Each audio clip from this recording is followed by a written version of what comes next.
Excellent. So let's get started. Let's call the meeting to order. The Napa Valley Unified School District Board of Education is holding a regular virtual board meeting tonight that all can participate in remotely.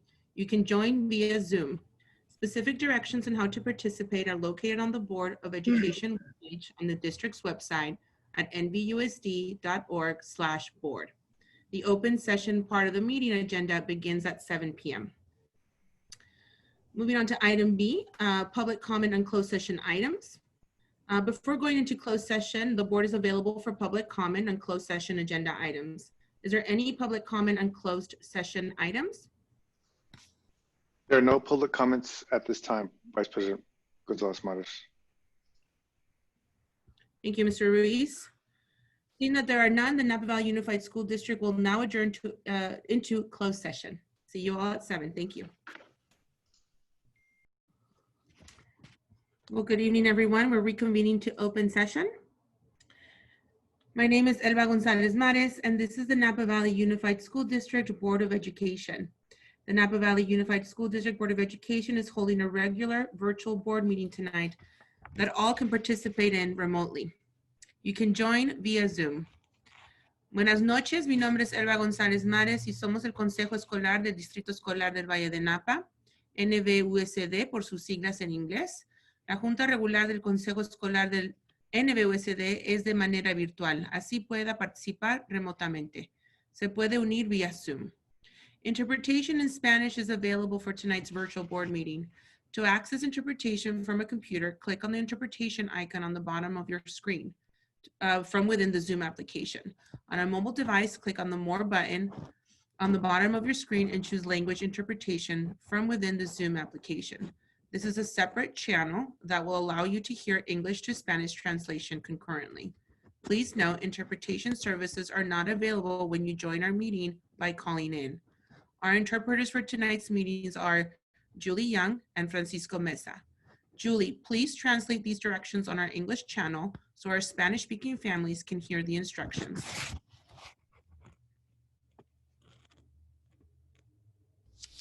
Hola, estamos ofreciendo interpretación en español en vivo y en directo durante esta sesión. Si desea escuchar traducción en español, por favor, presione el botón de interpretación al pie y a la derecha de su pantalla de Zoom. Verán el icono de un globo. Si se está uniendo a nosotros vía Zoom en su teléfono inteligente, seleccione su idioma en el teléfono no tenemos la opción para interpretación. Ahora, una vez que usted haga clic, seleccione el lenguaje de español y usted podrá escuchar la interpretación de toda la reunión simultáneamente en español. Gracias. Gracias, Julie. Specific instructions on how to participate in the meeting are located on the Board of Education webpage on the district's website at nvusd.org/board. Can we please start with an attendance roll call from Vera Morales, Executive Assistant? Bien, podemos comenzar con el... Trustee Martin is absent. Trustee Gonzalez-Mares? Present. Trustee Jankowicz? Present. Trustee Water? Present. Trustee Hurtado? Present. Trustee Shank? Present. Trustee Gracia? Present. Student Board Member Magaña? Present. Thank you. Thank you, Vera. Thank you for joining us tonight in our virtual Napa Valley Unified School District Board meeting, held exclusively online. We continue in uncharted territory, and as we deal with the COVID-19 pandemic, I would like to thank our employees, our families, and the entire NVUSD community for how you have supported each other and come together during these unprecedented times. This meeting tonight is in accordance with the open meeting rules in the state of California per the governor's order.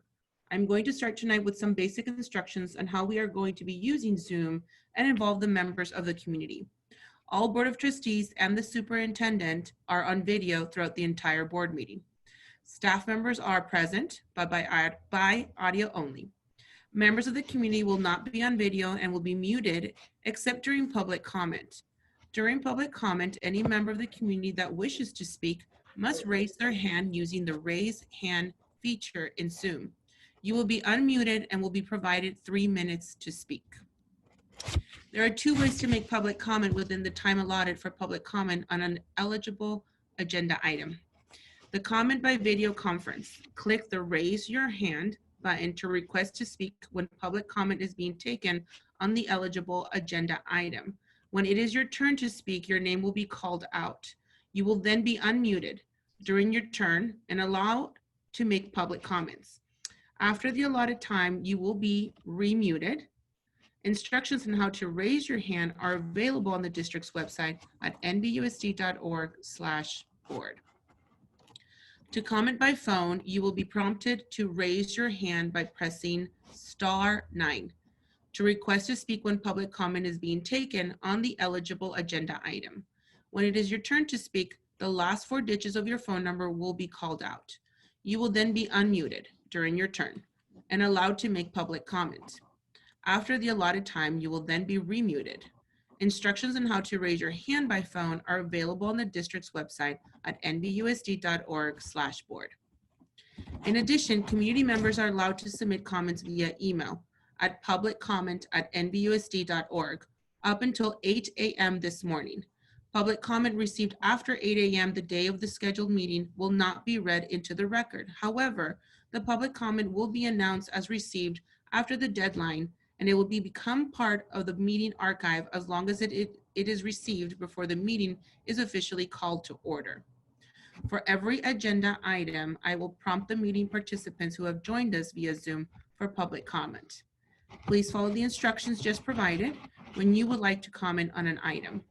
Before we begin, I would like to thank everyone for their patience as we continue to navigate this technology. We have been called to order and conducted our attendance roll call. We will go forward with our agenda. Next agenda item is report on closed session items. There is no report from closed session. Thank you, Trustee Jankowicz. Next item is the flag salute. Trustee Gracia, would you please lead us? I'd be happy to.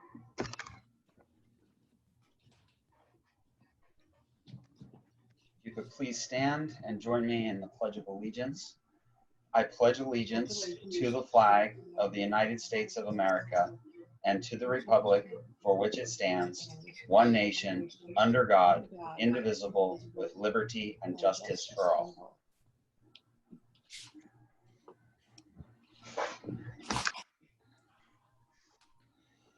Thank you. The next item is an announcement. This meeting is recorded for live streaming and archiving on the district YouTube channel. For a detailed review of any meeting agenda item, the archive video can be referenced, located on the district webpage at nvusd.org. The public can join the virtual board meeting remotely via Zoom. Participation instruction in the process for public comment can be found on the district webpage. Next item is approval of agenda. Move to approve. Second. First by Trustee Gracia, second by Trustee Shank. All those in favor? Aye. Aye. Aye. Student Board Representative? Aye. Thank you.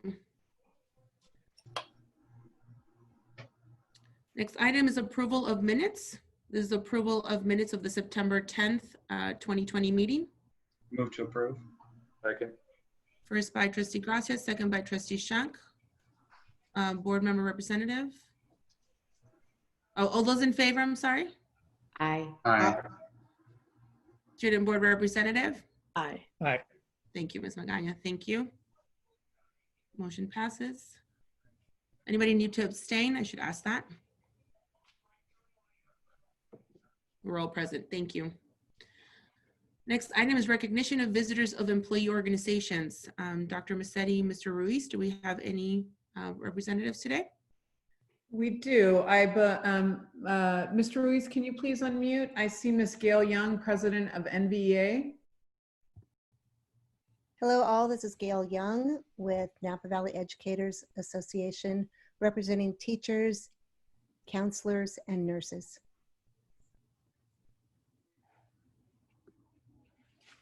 I do not see Ms. Waldron, nor do I see Edgar from CSEA. I do see naps. I just want to make sure, is that you, Miss Walter? If it is, can you please raise your hand? Yes. Okay, she's raised her hand. So naps COVID-19 2020. Good evening, Dr. Musetti and Board of Education and community members. This is Leslie Walder, and I am the president of the Napa Association of Pupil Services, representing speech and language pathologists, school psychologists, social workers, and behaviorists. Thanks for being here. You're welcome. Yes, welcome, Ms. Young and Ms. Walter. All right, next agenda item is our recognition of Student of the Month. We'll start with Napa High School. September, Denise MACIEL Serrano, and October, Ian Clark.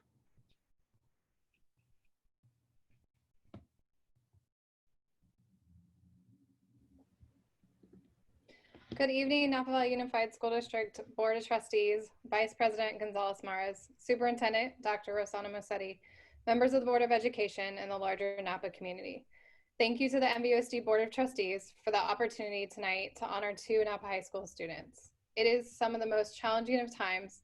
I appreciate your ability to adapt and continue to put kids at the heart of the work, demonstrated by the continuance of Students of the Month. In a time when we are struggling to connect, I was full of gratitude to have the opportunity to personally connect with the students who are receiving the awards tonight and their families who are incredibly proud of their child and community. The 2 students you will hear from tonight represent the comprehensive high school experience with humility and grace. They are both described by peers and staff as team players.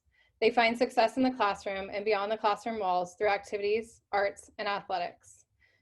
Denisse Serrano. When you hear teachers and peers share about Denisse, their words describe a person you want on your team.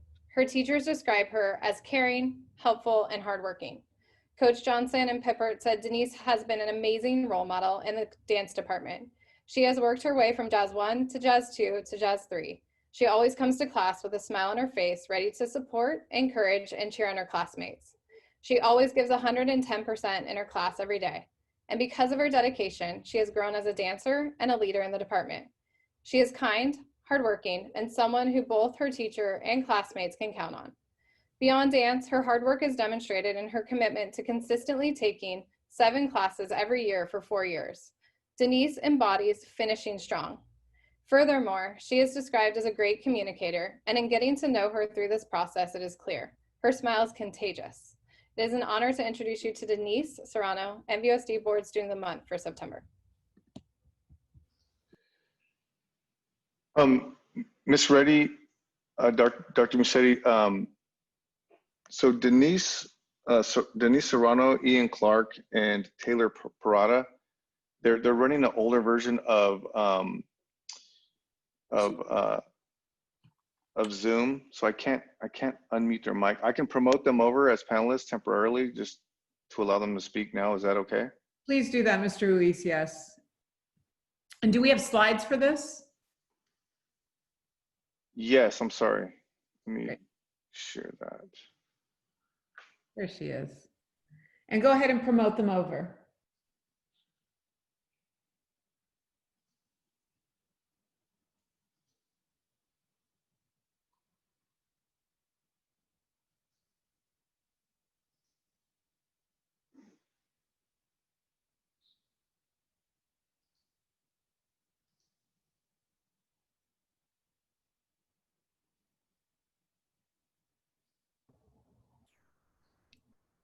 Welcome, Denisse. I see you. Go ahead.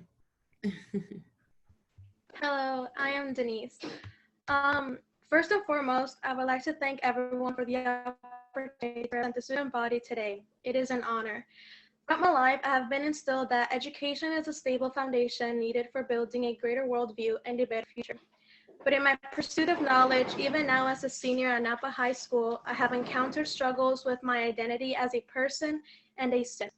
As a Latinx, a woman, and a child of Spanish-speaking immigrants with no education beyond high school, I am one of the many children in America who have had the misfortune and advantage to have to learn my way through life by myself. I say it is both a virtue and a vice, since I had to learn to adapt to a new surrounding and challenges that children my age shouldn't have to. I am one of many students who have had to fight long and hard to overcome the battles that come with the mold of who I am. When I entered kindergarten, I had to learn a language alien to what I heard at home and learn how to differentiate my school life and my home life. Though many minority students like me aspire for a better education, they often find it hard to focus on their coursework since on a day-to-day basis, discrimination, overwhelming living expenses, and insufficient support programs for first-generation students prevent them from doing well. The traces of systemized racism linger in our education and life still. Throughout my school experience, my extensive vocabulary has been akin to speaking white, as though being educated itself is a trait exclusive to being white. My accomplishments are less celebrated because of my gender, and I have been discouraged from educational success because of the stereotypes of etched into my skin and my background. Simply being placed in an advanced placement class brings forth in them an internal conflict between expectations and reality. These events have stirred up within me emotions such as frustration and despair, adding on the constant feeling of being invisible due to not many girls being put in such classes. This has caused me to comply with the idea that even when I am at the same academic level as the rest of my classmates, I am still inferior. But as of recently, I have found the courage and strength to be true to myself. I refuse to be mistreated for the shades of my skin and the ignorant views of my gender. I refuse to experience outdated discrimination. I am proud to be a woman, proud to be a person of color, and proud to be part of my community and my ancestry. I can't say that ill emotions aren't part of the reason why I strive for a better version of myself. I want to prove that I am enough, and I should be recognized for my hard work. And in this pursuit of self-acceptance, I have found in my family an AVID, which has been a program that has taught me to stand up for myself. No matter my background or history, I can always be more. My views have been challenged and I have grown as an individual, and I implore others to see beyond what is on the surface. Today, tomorrow, and the next, I will grow with the support of my AVID teachers, of my family, and of my friends. This being my final year at Napa High, I am honored to be here. I hope for the future I can continue to build a legacy for my sisters and community. I will use my experiences to promote justice against discrimination, gender inequality, and build a better world for the future generations. Thank you.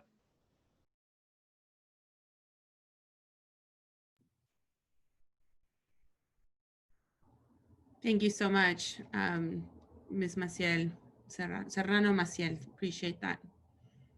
Now on to Principal Reddy.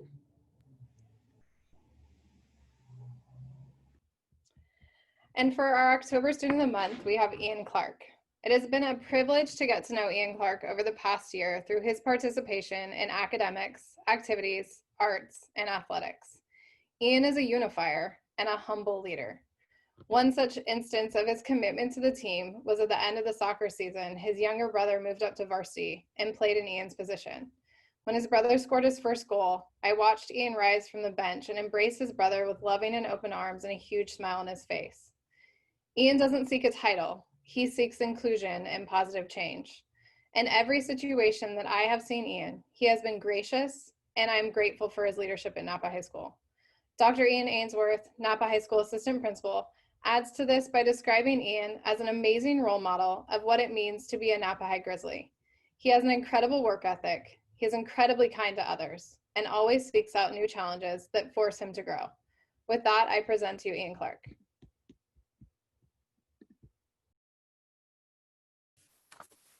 Hello, my name is Ian Clark and I am a current senior at Napa High School.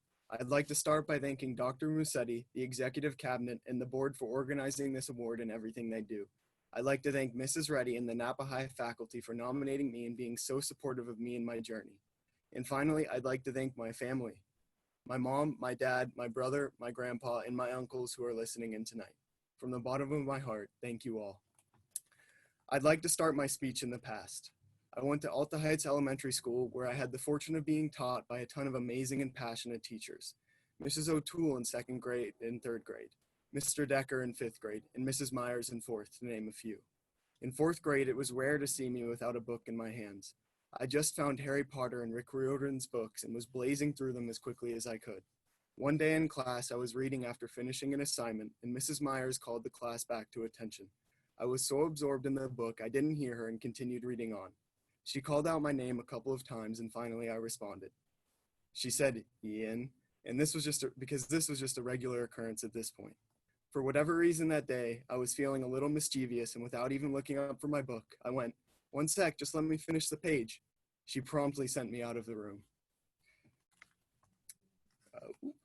laughing as she did.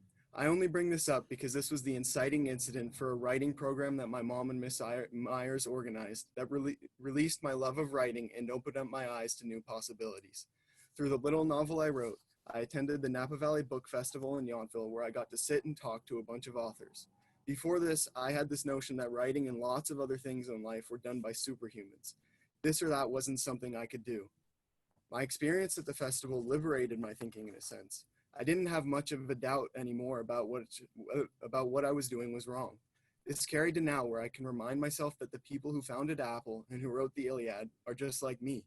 They have or have had the same doubts and fears as the rest of us. So why can't I do what they do?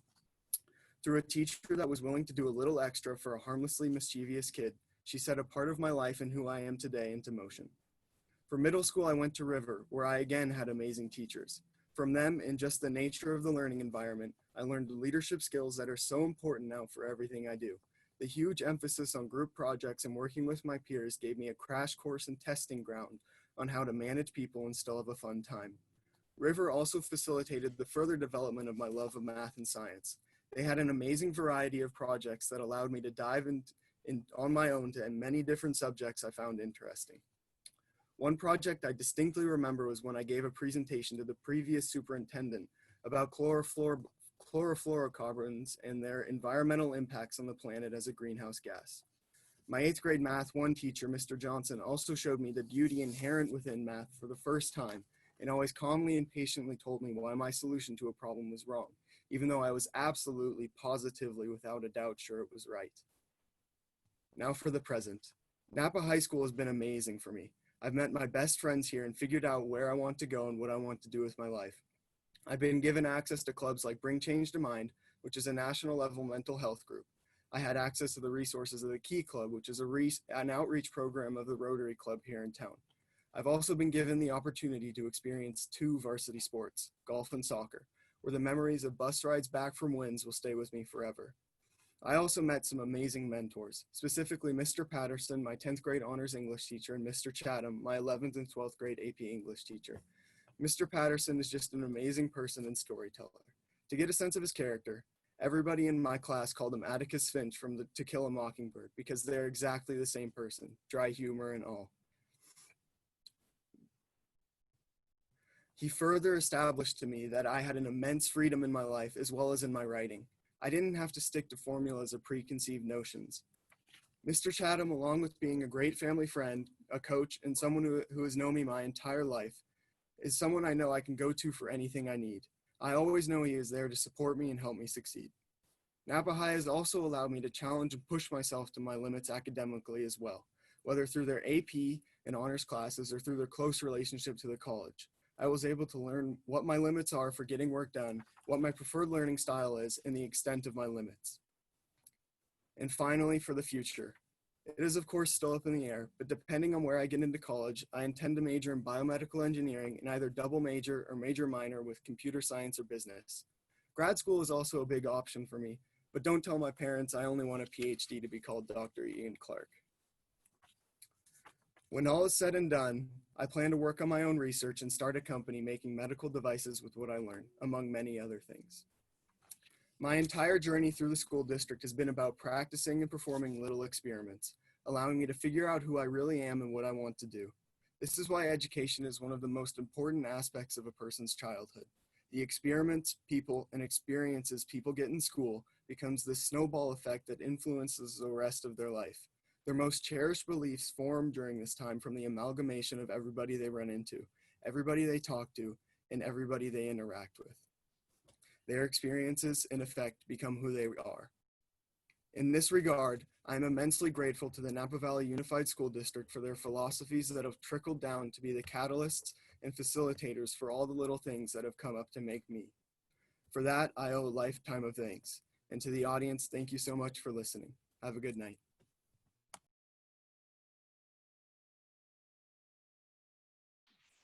Vice President Gonzalez Mares, we received public comment on this item. I'd like to go ahead and read it. Yes, thank you, Dr. Musetti. To the Napa Valley Education Foundation, the Honorable Board of Education Trustees, and the NVUSD staff, and especially the Napa High School professional teaching community, our family would like to take the opportunity to thank you for this very special honor you have bestowed on our son, brother, Ian Clark. While faced with ever-moving policy and instructional changes and challenges as precipitated by this unsettling COVID-19 world we live in, I know all students in the Napa Valley Unified School District appreciate you preserving this very important tradition for the Student of the Month Award and presentation. Ian greatly appreciates the Napa High School administration, support staff, teachers and student body, and the academic excellence that Napa High School promotes. This award is a culmination of his efforts and the never-ending support he receives from the professional community at Napa High School. Ian is, of course, so flattered to receive the Napa High School vote of confidence for the Student of the Month Award. His love for learning has been championed throughout his entire educational path by his NVUSD teachers, and what fun, even under the current learning challenges, to end his NVUSD path with the Grizzly Greats at Napa High School. Congratulations goes out to Miss Denise MACIEL Serrano as well for the September Student of the Month Award. Here's to a better future for our students and young adults. Many of the Clark family here: Sarah Van Giesen Clark, Robert Clark, Axel Clark, and the entire Van Giesen and Clark extended families.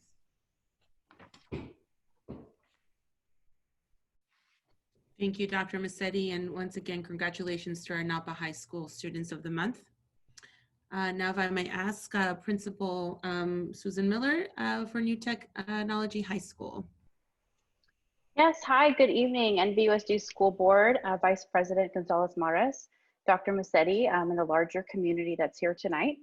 I am very excited to be able to introduce you to two excellent young women, Taylor PERATA and Jacqueline VEGA. They're both wonderful examples of the type of NVUSD students that we want out in our community. They both demonstrate the new tech values of trust, respect, and responsibility so well. And neither one of them have shied away from really tough work this year as seniors. So I want to first introduce you to Taylor. Taylor is a true leader on our campus. She's been involved with our leadership class. She's had a role in ASB. She's taken a really consistently rigorous course load of classes all throughout high school. And she'll have graduated having completed nearly a semester of college coursework already. So she's really taken on quite a lot.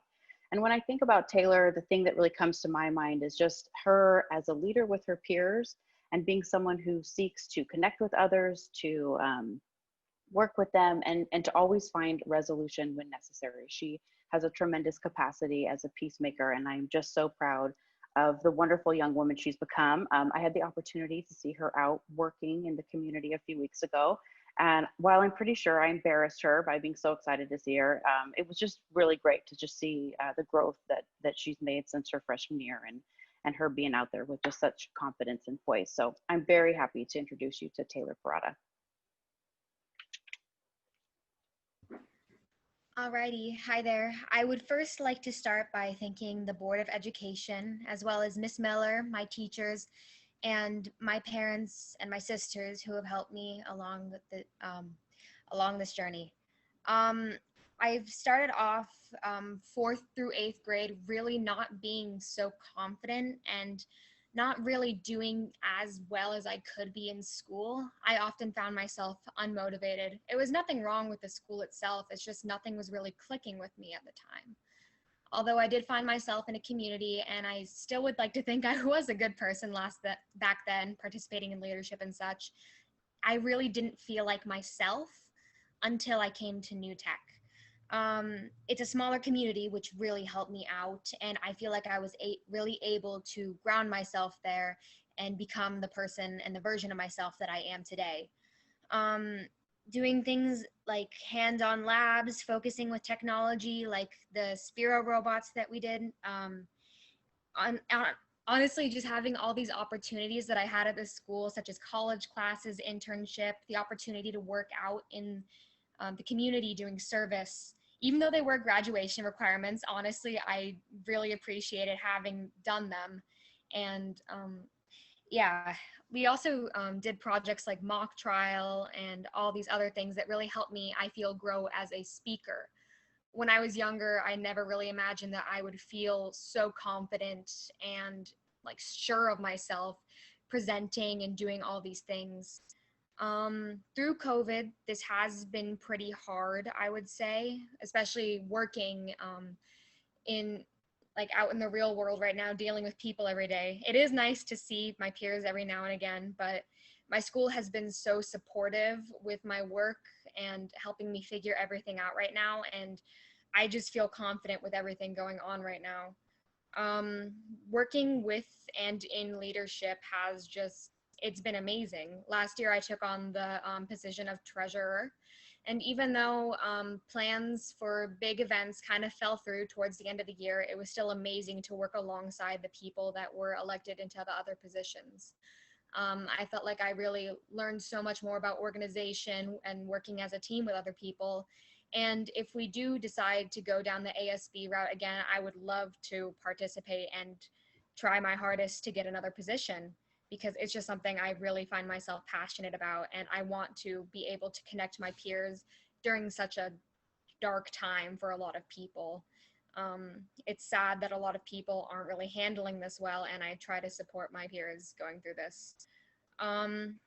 I am also kind of sad that my internship fell through. Although the school was amazing to get me one at the Queen of the Valley, I'm currently not able to participate there. But being here and having that opportunity really helped me figure out what I want to do with my life.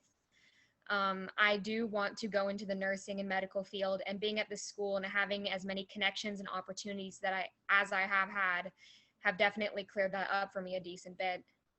Also, college classes, I did feel a bit behind my peers at other schools since they had AP classes, but due to the support and all of the recognition I feel like I have gotten through doing my college classes and the amount of credits and everything that I have accomplished, I feel just as confident as I probably would have at another school.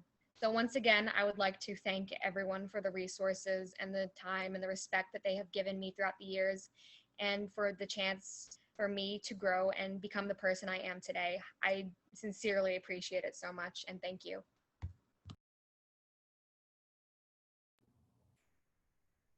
Congratulations. Our next student, Principal Miller. Yeah, so our next student of the month for October is Jacqueline Vega. Jacqueline also has an exceptionally perfect academic record. She has challenged herself consistently throughout high school, and she's taken a very rigorous course load of classes at the Napa Valley College. So she'll also be completing high school with close to a semester already completed. Jacqueline's also been a real leader on our campus. She's participated in ASB. She was our tech liaison, having to respond to calls from people like me who didn't know how to work the projector. So she's extremely dependable, steady, and I think the thing that comes to mind most when I think about Jacqueline is just the words above and beyond. She has been so involved with service during her time at New Tech, and I feel like I see her out there raising money, participating in mock trial, just really doing so many extra things to help her community and her peers. So I'm very happy to introduce you to Jacqueline Vega. Hello, my name is Jacqueline Vega and I'm a senior at New Tech. Throughout my years at New Tech, I have worked my way up to be the president of the Key Club, where we raise thousands of dollars to go on a service trip to the Dominican Republic to teach children English. I participated in mock trial, where we worked late nights, early mornings, and weekends to prepare for county competitions, and was awarded most valuable participant for my role as an expert witness, all while taking multiple math, Spanish, and humanities classes at NVC and maintaining a 4.0 in all of my college and high school courses. This journey has taught me how to collaborate well with others, manage my time well, and be independent. Coming out of New Tech, I'm looking forward to applying these skills in my career in the medical field. I would like to thank the New Tech staff for acknowledging my accomplishments, and I would also like to thank the board for honoring us students tonight.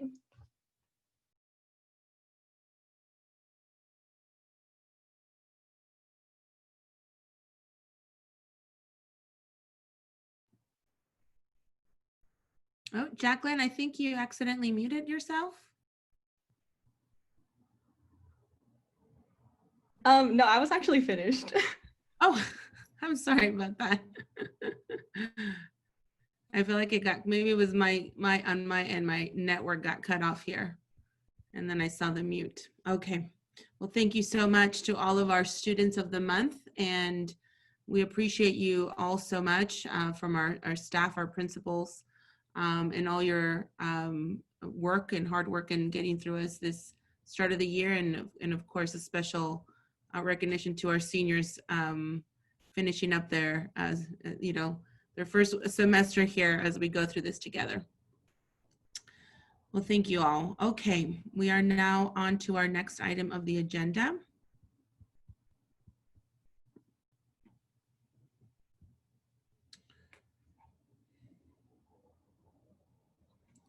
Okay, we are now moving to our public comment on non-agenda items. The following, we'll start with, well, let me continue with this, I'm sorry. Members of the audience may address the board on any school-related matter that is not on the agenda. The board will not take action on any issue raised during this section of the agenda, and as much as board action is limited to posted agenda items. Speakers are requested to limit their comments to a minimum of 3 minutes. May we start with the following public comments on non-agenda items that were submitted via email before the board meeting. Trustee Jankowicz, if you could please read the public comment received on non-agenda items. Yes, thank you. The first and only non-agenda public comment this evening is from Denise Hughes. This quote, made by Trustee Grazia, was taken from a September 21st, 2020 article in the Napa Valley Register, printed in the paper with capital letters as shown. I don't know how I can be any clearer, but we are not focused on the disposition of the property in Yountville right now. We have previously communicated that we might have time to focus on it in January. You are damaging our relationship and our willingness to work with you by not taking the hint we are not ready to deal with this property and by your attempts to exert outside pressure on us to do things on your timetable. While I wholeheartedly agree that the district has its hands full focusing on educating students during a pandemic, what I don't understand is why the board approved a contract at the last board meeting with an agency to handle surplus property disbursements. Why pay them $6,500 per month if you won't consider property sales until after the 1st of next year? Why are you spending this money now if there is no sense of urgency? And then to see the very next item on your agenda that evening called for the elimination of what I counted as 19 classified positions. I often read comments that refer to NVUSD spending as shady. There is a lack of public trust. NVUSD is in the business of education. Educate the public about your decisions. I know your funding is complex. Please don't scold and even shout at us. The residents of NVUSD deserve better. Denise Hughes. And that concludes non-agenda public comment. Thank you, Trustee Jankowicz. Now we're moving on to other public comment for the non-agenda items. Mr. Reese, do we have any public comment? Yes, Vice President Gonzalez Mars, it looks like we do. Gladys C.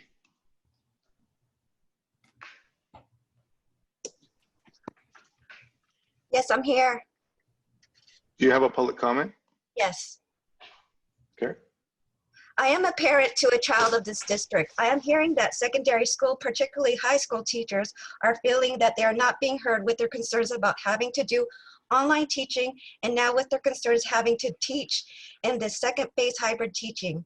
Teaching online has put on more of a strain for secondary school teachers who already has an overwhelming workload with teaching 150 or more students. That's 5 periods worth of students a day. So can you or anyone imagine having to teach students online and students that are in person simultaneously? This district administration haven't said during a board meeting that their plans with all of its logistics and all are underway is strongly implying that they are surely getting ready and will be prepared to do the second phase hybrid learning sometime in October. What makes this district give the indication to teachers that they got it, that they are ready for the second phase when they haven't given the time and space to listen to the secondary school teachers' input, including them having wanted to take a designated day per week to have prep time. Preferably the small cohort guideline put out by the state for counties in purple tiers stating in-person classrooms cannot have more than 16 individuals total to allow the 6 feet social distancing should apply for NVUSD entering the second phase, being in the red tier. But logistically, it can't happen for secondary school classrooms.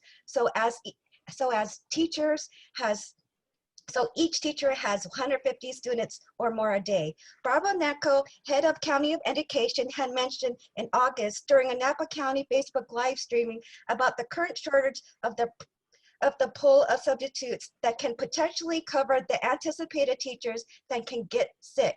So is the district really ready with this shortage of willing substitutes? My main point about all this is that a school district is not ready if the school teachers themselves are not ready to go in, if their ballot input are not going to be considered into any of the district's plans, and especially when there are teachers who have pre-existing conditions that are hesitant to go all in into the second phase. Thank you.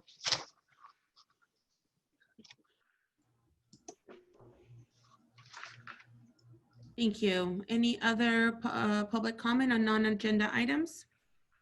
No, Vice President Gonzalez Mares, I just want to clarify for the public, there has been a lot of misinterpretation. The small cohort guidance that the public speaker referred to is guidance that was provided by a California Department of Public Health and then translated at the local level for when schools wanted to bring small cohorts in while being in the purple category and tier. School districts that are shifting into reopening for in-person instruction are to follow the sector guidance for school reopening. And so it's caused a lot of confusion, and rightfully so. There's so much guidance coming out. But I just want to, I had to clarify that for staff earlier this week, and I just want to clarify it for the community as well as we continue to navigate forward. That number 16 is intended for cohorting of children while a county is in the purple and is not reopening their campuses, but would like to bring small, stable cohorts of students. Most districts have done that for their highest need students during the sustained period of campus closure. Napa County is not in that circumstance because we are in the red tier. Thank you, Dr. Rossetti. This concludes our, sorry, Vice President Gonzalez Mares, this concludes our public comments. Thank you, Mr. Reese. Moving on to item H with reports. H1, Board of Education and Student Board Representative. Nothing for me tonight, but happy to be here. Thank you, Carla. We can start with our Board of Education. Would someone like to start? Or I can start calling you by the order of how it shows on my screen. I can start, Elba, if you'd like. Please go ahead, Trustee Jankowicz. Over the last 2 weeks since our last meeting, I've had a multitude of parent engagement calls. I attended the Latinx Democratic Club Electoral Candidate Forum, the official club endorsement, which means the candidate received a minimum of 60% of the vote, is Isela Martin. Isela was also endorsed by the Democratic Central Committee. She's the first Spanish-speaking Latina to join us as an employee in the Masters of Governance Training Department, as well as the first CSBA employee from the NVUSD board. Isela is recovering from surgery currently, but I wanted to acknowledge the work and support she is giving and getting from our community. Met with our new food service director, Julie Chesson. We discussed the goals and objectives for the food service division. We spoke about the importance of the Chef N Foundation, as well as the Scratch Cook model. We have made a community investment as well as a financial investment in the program. Think Central Kitchen and Finishing Kitchens, and we've become a gold standard along the way. It was an opportunity to hear about her previous experiences and how they led her to the Napa Valley. We touched upon the utilization of grants, the challenges of the budget, and the operational scope of her division. We had the facilities and tech meeting. That comes later. The NVUSD staff call, which I'm sure somebody else will comment on because I've already had to speak too long. And lastly, we mourned the loss of Ruth Bader Ginsburg. And to quote my friend Liz Palmer, her honor was an inspiration to so many, but for women who as a gender still aspire to full representation in our government and beyond, and especially to those of us who have come of age as she came to the bench, she was a voice of leadership and an avatar for those aspirations. Even as we pause in grief at her passing, we know the charge before us. Speak, act, and vote, however you wish, like she's watching, and make her proud of the generation of women she raised us up to be with her example. And lastly, a welcome back to the students and faculty that have chosen Beyond Campus come October 26th. We are one community, and regardless where you are while you are learning and teaching, I hope you all have the best possible school year. And that concludes my week. Thank you, Trustee Jankowicz. I could go next. So I attended the Facilities and Technology meeting on the 22nd and the all staff meeting about returning to school also on the 22nd. And then on the 23rd, the Student and Curriculum Support meeting, and also on the 23rd, the SNS Back to School night. Tonight during the meeting, I'm going to be trying to use the SLANT method. Mr. Dennis, an assistant principal at Silverado Middle School, put together a clever video to encourage students to participate during their Zoom lessons. You can find the video on the Silverado Dawn's YouTube channel. SLANT stands for sit up, lean forward, ask questions, nod your head, and track the speaker. I will be giving it a try tonight. Thanks, Mr. Dennis.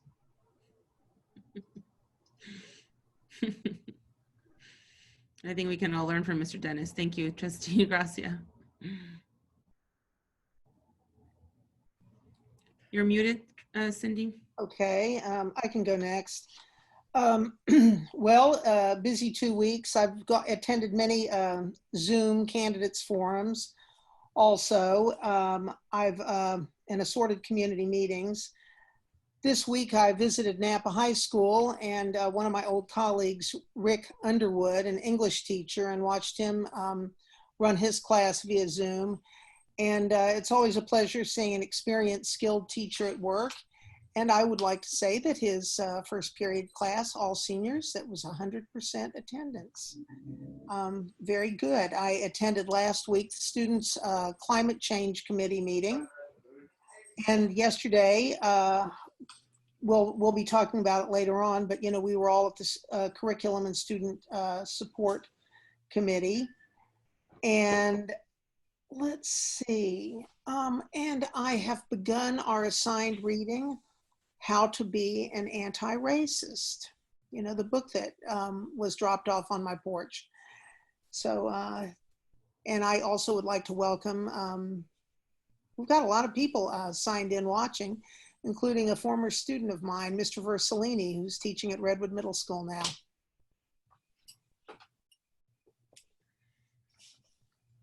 Thank you, Trustee Water.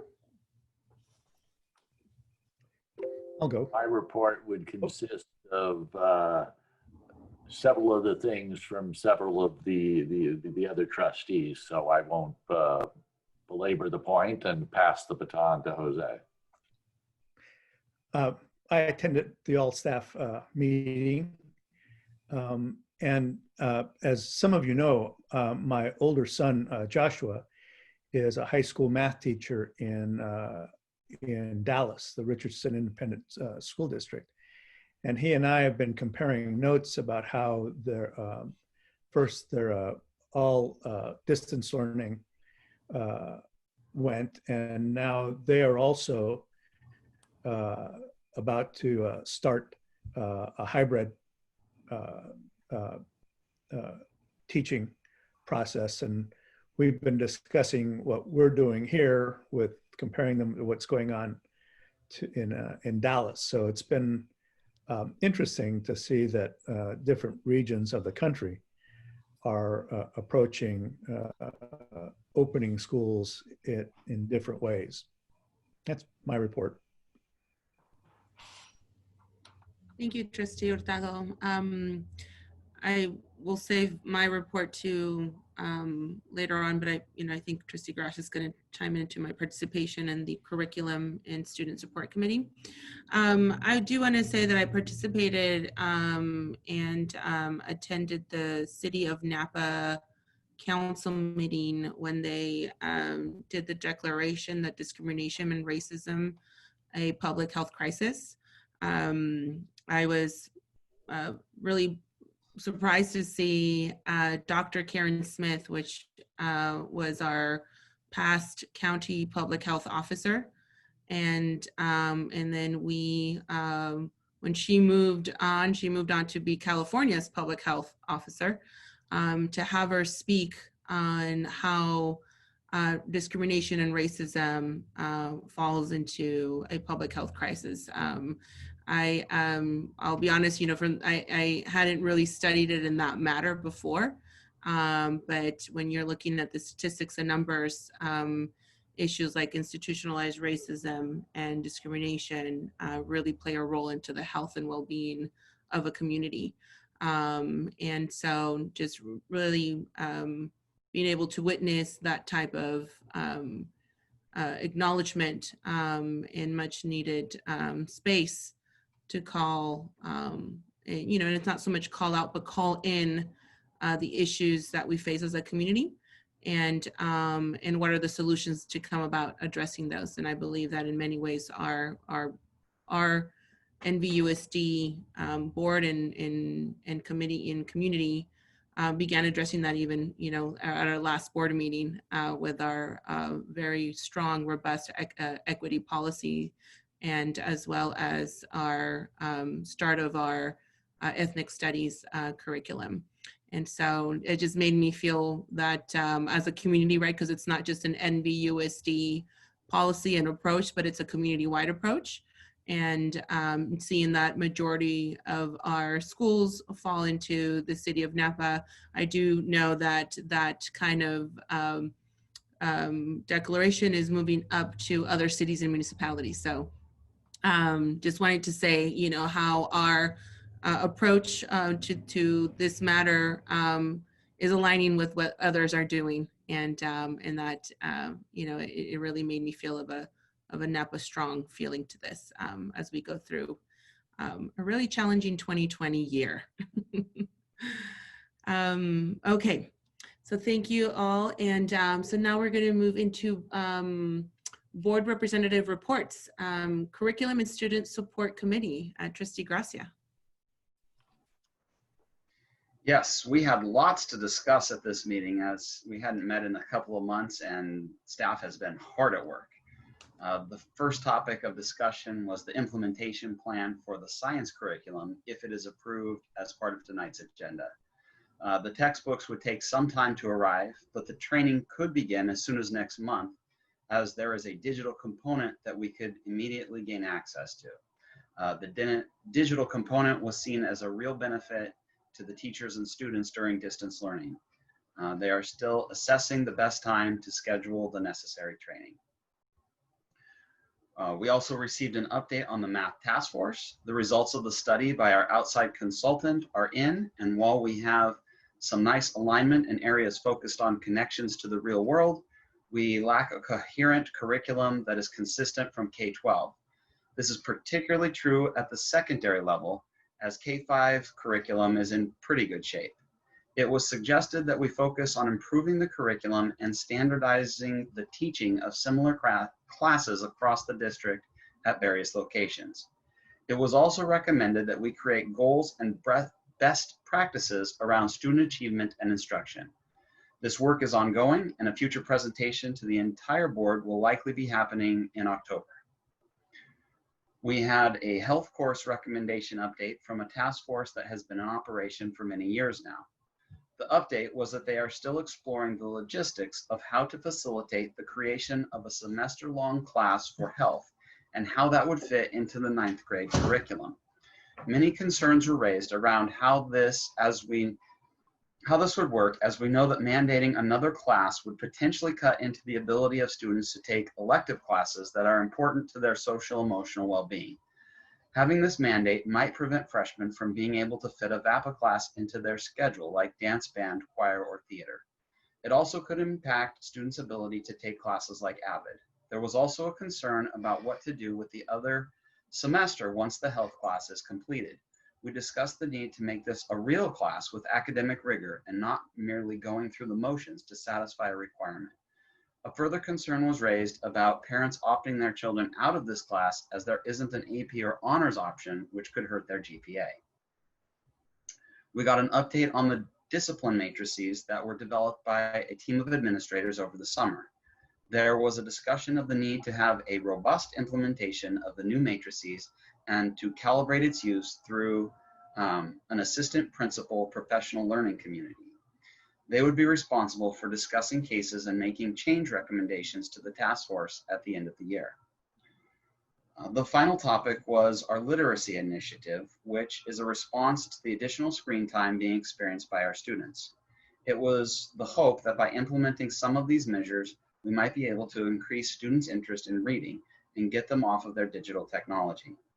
This initiative includes things like the ability to borrow books from school libraries during distance learning, having virtual author events each month, and creating virtual book clubs.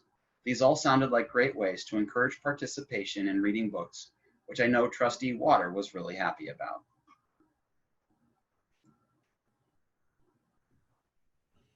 That was a great summary, Trustee Gracia. On to Facilities and Technology Committee. Okay. We started our meeting with a Chromebook update. The tech department is handling about 50 to 60 repairs per week, about 75% of the issues, and the other 25% are newly assigned Chromebooks, usually due to students' own personal devices are no longer working. We are shifting to repair and recycle. We have not historically had a scalable program for Chromebook repair, but it is a strategic approach. Reasoning: to repair 100 Chromebooks with broken screens, one of the most common repairs, along with keyboards, will run about $3 grand. To purchase 100 new Chromebooks, it will run about $25K. We have a sorting process in place for financial efficiency. This determines what parts to procure. Computers fall into a fix, don't fix category. Some are expired but still functional, but this allows us to assess how we proceed. We are in phase 4 for the installation of the security cameras. We are at about 50% completion for the overall project. We're installing middle schools and high schools. Next step will be on-site training. I've had this question from many teachers. What technology are we using for the classrooms that will have both in-person and DL students? And we will be using iPads on a mounted tripod with a Bluetooth earpiece, which is pretty cool. District radios, last 2 base stations and repeaters will be installed this week, and site distribution will occur after the conclusion of testing. Modernization plan. We reviewed the modernization plan that Mr. Pearson and co. will be presenting this evening. I will not steal his thunder or issue a spoil alert on all the good information to come, but I will say this. This body of work comes with a price tag. But like many investments, the short-term pain will reap long-term benefits. Maintenance issues, facility issues can become more expensive to address if they are not properly identified. This really is a form of financial planning. It's a responsible way to assess need, ranking and prioritization, cost, timelines, create data sources that will serve multi-purposes. State funding request requirements. We need an updated plan every 5 years to stay current with state funding. Assistance with SARCs for Mr. Gracia, and guide us toward the goal of having a functional and state-of-the-art district and facility. I will leave the cliffhanger portion of the presentation for Mr. Pearson later in the agenda. And that concludes my report. Thank you, Trustee Jankowicz. Now on to Finance Committee. We will be meeting on 14th of October. Great. Thank you, Trustee Hurtado. Policy Committee. We did not meet since our last meeting. Correct. Thank you, Trustee Shank. Special Education Community Advisory Council. We did meet on the 14th. It was again a virtual meeting, and Lisa Colarusso led it. with a special shout out to our own Terry Lynn. There was a very complete explanation of the services provided, particularly services available in this COVID era. There were 2 breakout groups, one in English. I attended the Spanish-speaking one, and Aura Lopez Kerr presented that, and it was very, very complete. All the steps necessary for parents to get services for their children with special needs were articulated in a way that made them accessible to the parents. Again, given the COVID era, as we were all a little concerned about the number of parents who actually showed up, but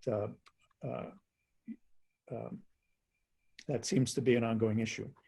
And our next meeting will be on October 19th. And that's the end of my report. Thank you, Trustee Hurtado. City of American Canyon Liaison Representatives. We have not met. Thank you. City of Napa Liaison Representatives. We have not met. We have a meeting coming up. We do. Yeah.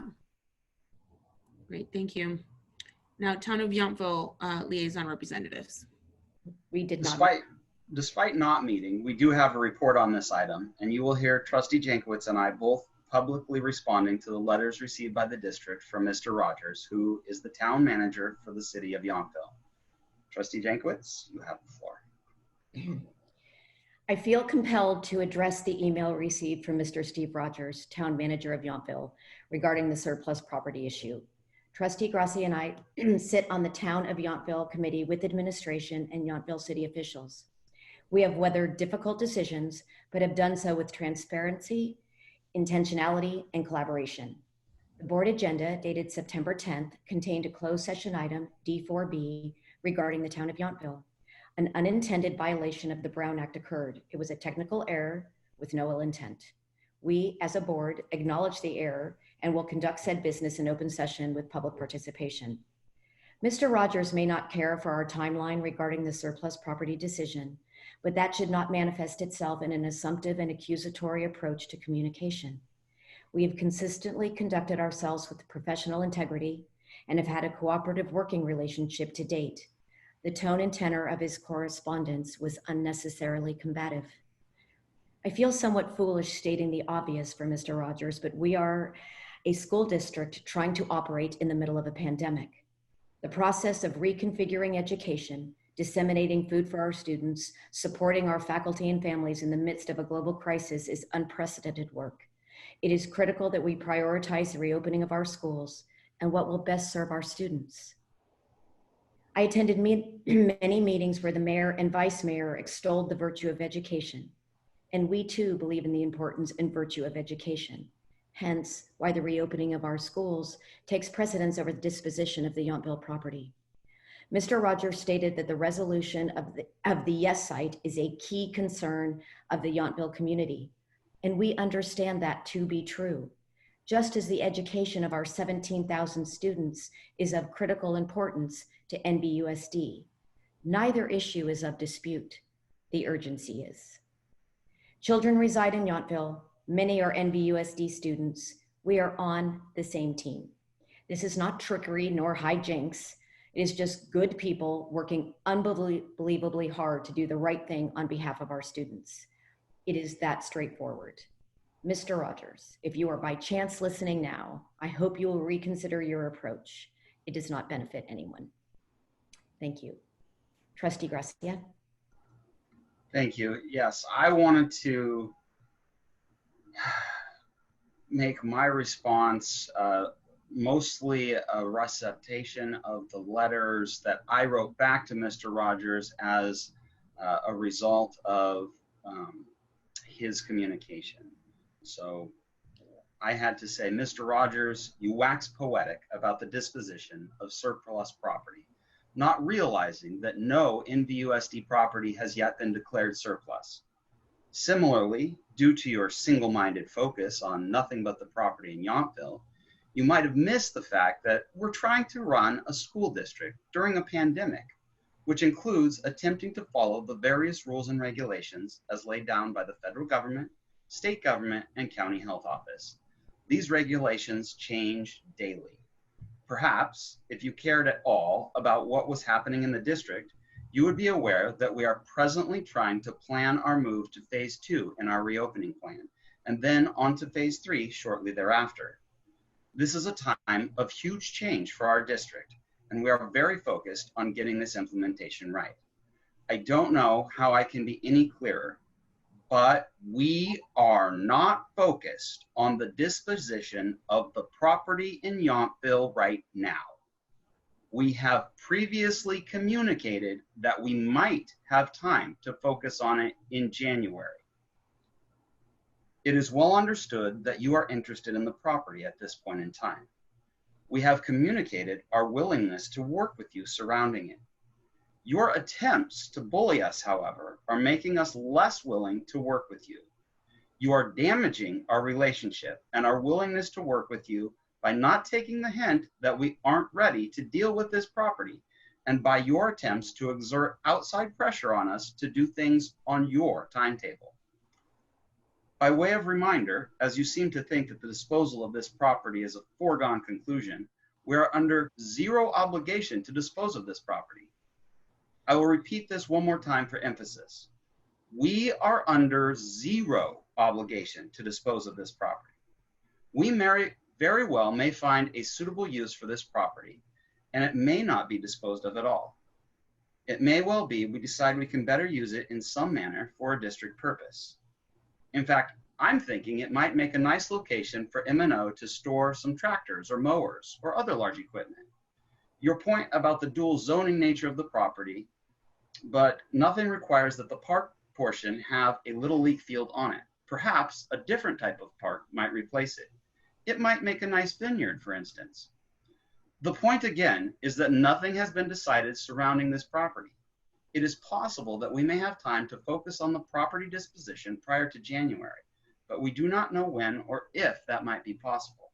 Right now, we are focused on reopening schools and transitioning from phase 1 to phases 2 and 3. Mr. Rogers then has seen fit to publicize a mischaracterization of what happened in the Yountville Sun. I'm feeling compelled to share my follow-up to his accusatory email.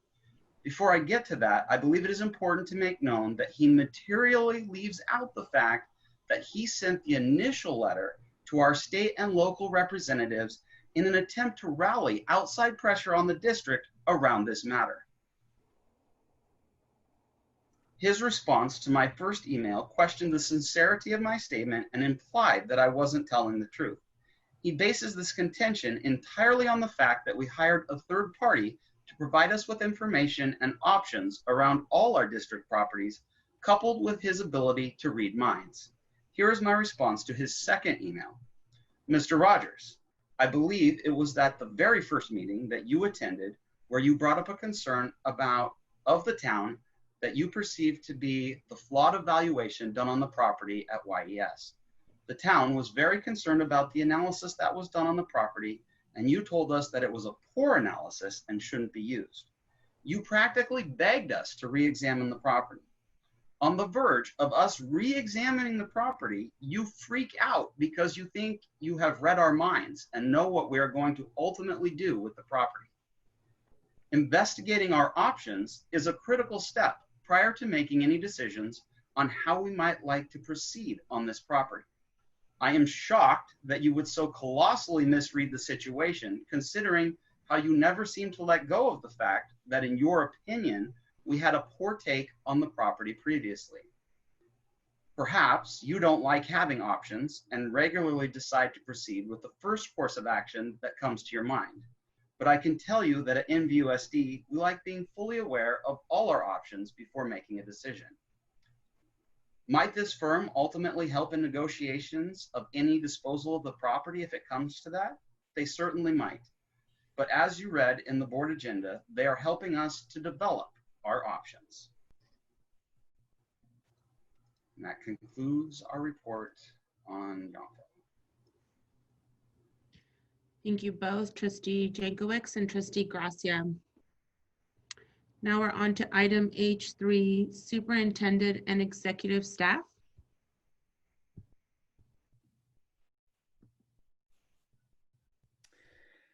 So good evening, Napa Valley Unified School District trustees and community.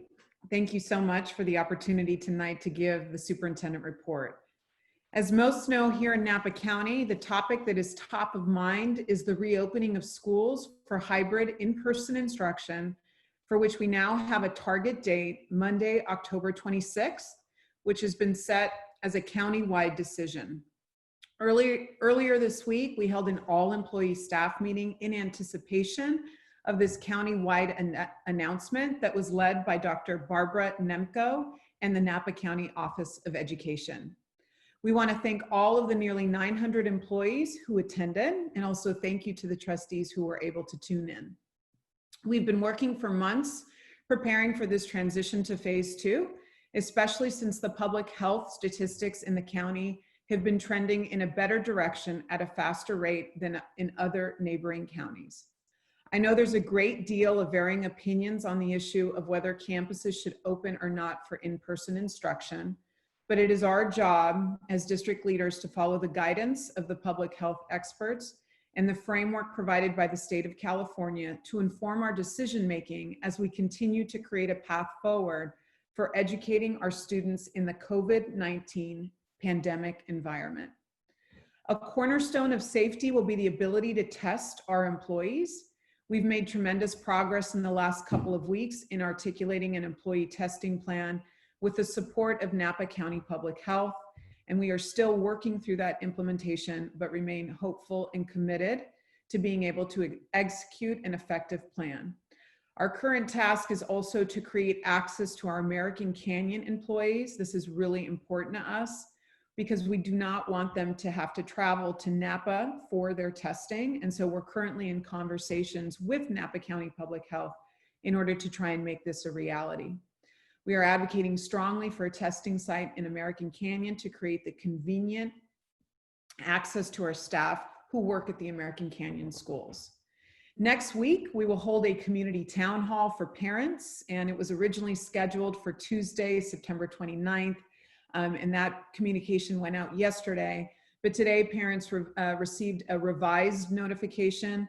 We did not want to compete with the presidential debate. We know our topic is really important, but we also know that the presidential debate deserves our community's attention.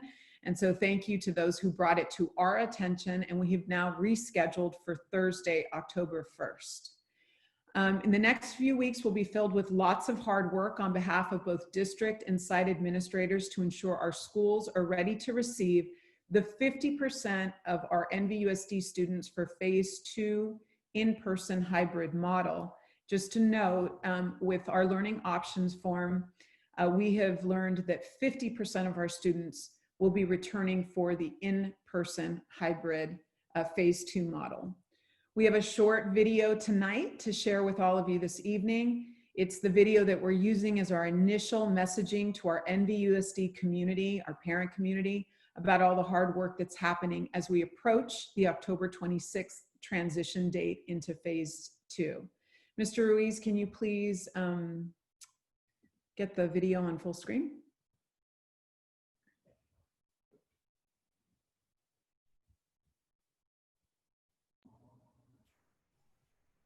I'm not getting any sound on that. Yeah, me neither. Mr. Ruiz, the sound's an issue.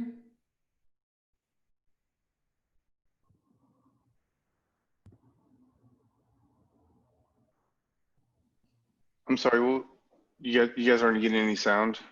No. If you could rewind it back and fix the sound.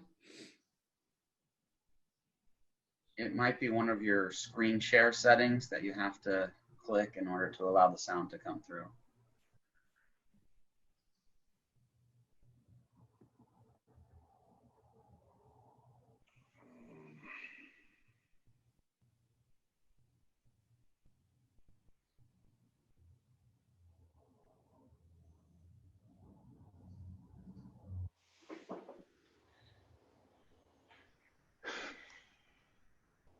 see.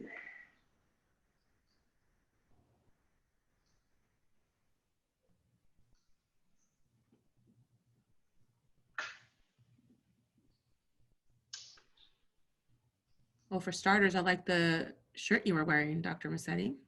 It's a pretty popular shirt this evening.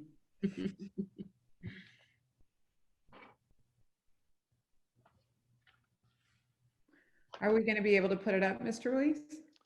Let me try. Let me try one more thing. I might have to change my my So sound output. while you're working on that, why don't I go ahead and maybe we can close out the executive staff reports with the video. And so I'd like to toss first to our Assistant Superintendent of Human Resources, Ms. Dana Page, who will give the report from her division. All right, thank you. Good evening, Vice President Gonzalez-Mares, Board of Trustees, Dr. Massetti, and the community. HR has been Zooming this week, not the new Zoom we've come to know and love, but the formerly familiar meaning of the word Zoom, to move quickly and to change our focus from the big picture to the tighter frame and then back again. So while we prepare for phase 2, we have zoomed in to focus on individual employee needs for medical accommodations to address high risk and unique circumstances. And then we've zoomed out to plan logistics for moving 2,000 employees through testing every 8 weeks. Then we zoomed in again to scrutinize individual applicants for a new temporary HR Assistant Director of COVID-19 Risk Mitigation and Response. And after that, we zoomed out to look at the big picture of how we recruit, hire, retain, and train our substitutes to see how we can improve not only our subservice in the short term, but in our to the response to this pandemic, but also for the future as well. And finally, we continue to do our best to zoom out and communicate to large audiences like we did at the employee town hall on Tuesday, and then zoom in to hold smaller, more intimate spaces for employees with individual concerns. So all of this zooming has made me a little dizzy, I must admit, but I'm still standing thanks to great teamwork and collaboration. And this concludes my report. Thank you, Ms. Page. If we can hear from Assistant Superintendent Rob Mangwala, Business Services.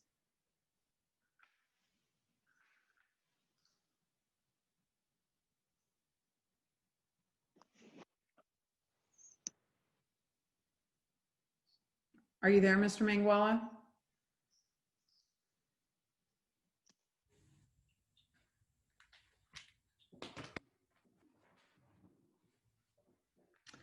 Okay, we'll seem to have some technical difficulty there. We'll proceed with Assistant Superintendent Pat Andrew Jennings from Instructional Services.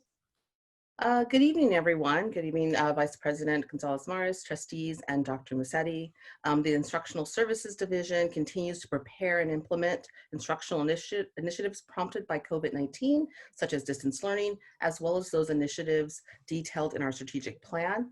Tonight, I'd like to share some of the work being done at Napa High that connects NVUSD strategic plan goal number 1, student learning and achievement, and part of goal 3, two-way inclusive parent engagement. To support the achievement of English learners, the student services team at Napa High, along with Principal Reddy, visited each English language development class during the first 2 weeks of school. The school then held small group family meetings via Zoom, and 73% of the students and families attended. This special allocated time allowed for parents to share their hopes, challenges, and needs. Additionally, Napa High developed an onboarding system for newcomer students that takes a wraparound support approach. This focused, intentional work is an example of how we can provide additional targeted support to increase the success of our English learners. I'd also like to take this opportunity to appreciate our instructional services team, school site leaders, and school staff. They have done a tremendous job during the first 5 weeks of distance learning. Now the countdown has begun as we prepare for the transition to in-person learning in 4 weeks. That concludes my brief update. Thank you, Ms. Andrew Jennings. Dr. Massetti, I think we're ready for the video. We'll reserve that for the end. I'll have Mr. Mangwala and Mr. Pearson do their report. So Mr. Okay. Mangwala, if your technical issues have been resolved, can we hear you? Can you hear me, Dr. Massetti? Go ahead, proceed with business services. Right. Thank you very much. Good evening. Thank you for the opportunity to update the board and the community. Tonight, I'd like to address some of the questions about our property located at the former Yountville Elementary site.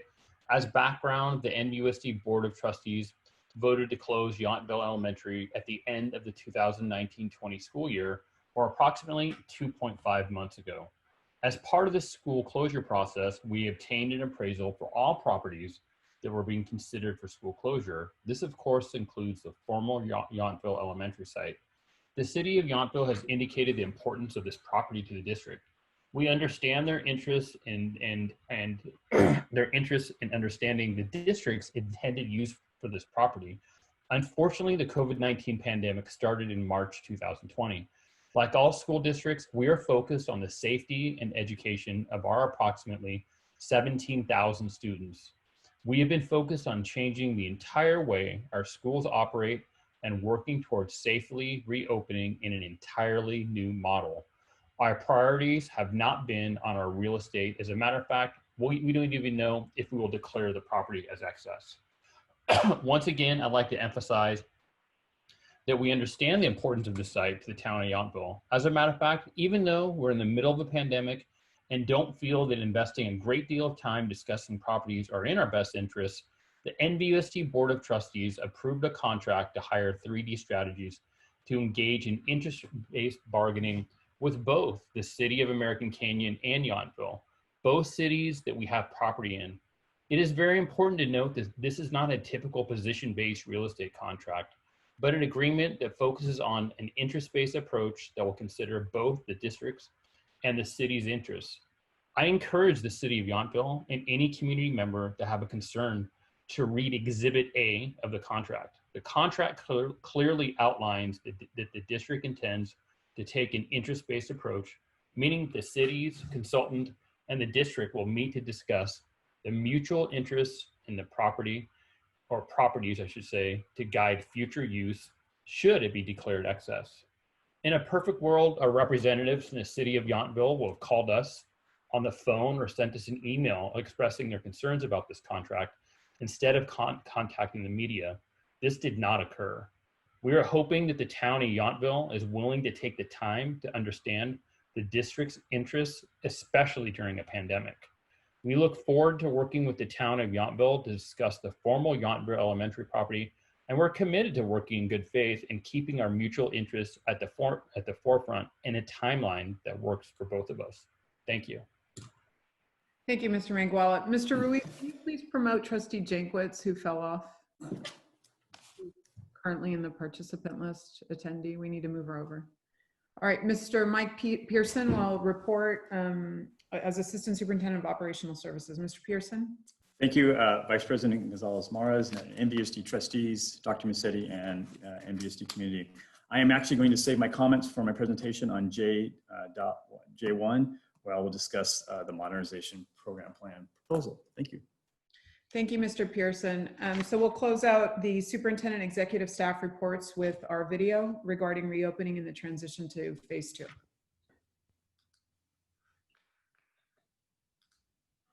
Hi, everyone, and greetings from all of us at the Napa Valley Unified School District. I hope you're staying safe and doing well as we continue to find ourselves in the middle of strange and unsettling times. As you've all read, Napa is one of the few but growing counties in the Greater Bay Area that has been cleared for in-person school instruction with safety precautions in place. I'm so happy to see our county move in this direction while allowing us the time to prepare appropriately for the safety of all. We also recognize there's a wide range of feelings as this pandemic has continued. The bottom line is this: students benefit greatly from interacting with their peers and their teachers in a safe environment. This is true not only for academic success, but for their social, emotional well-being. Of course, the option for those uncomfortable with any form of in-person instruction continues to have the option to stay online at a distance. In keeping with our phased approach to reopening, we're preparing to move into phase 2 of our plan. This means we're offering parents 2 choices: sending your child into a hybrid model of online and in-person 2 days a week in their assigned cohorts, or 100% virtual learning in cohorts, as is our current situation. As we've already announced, NVUSD will begin Phase 2 on October 26th, along with all districts in Napa County. I'm joined today by all of the assistant superintendents to share information about our reopening plans.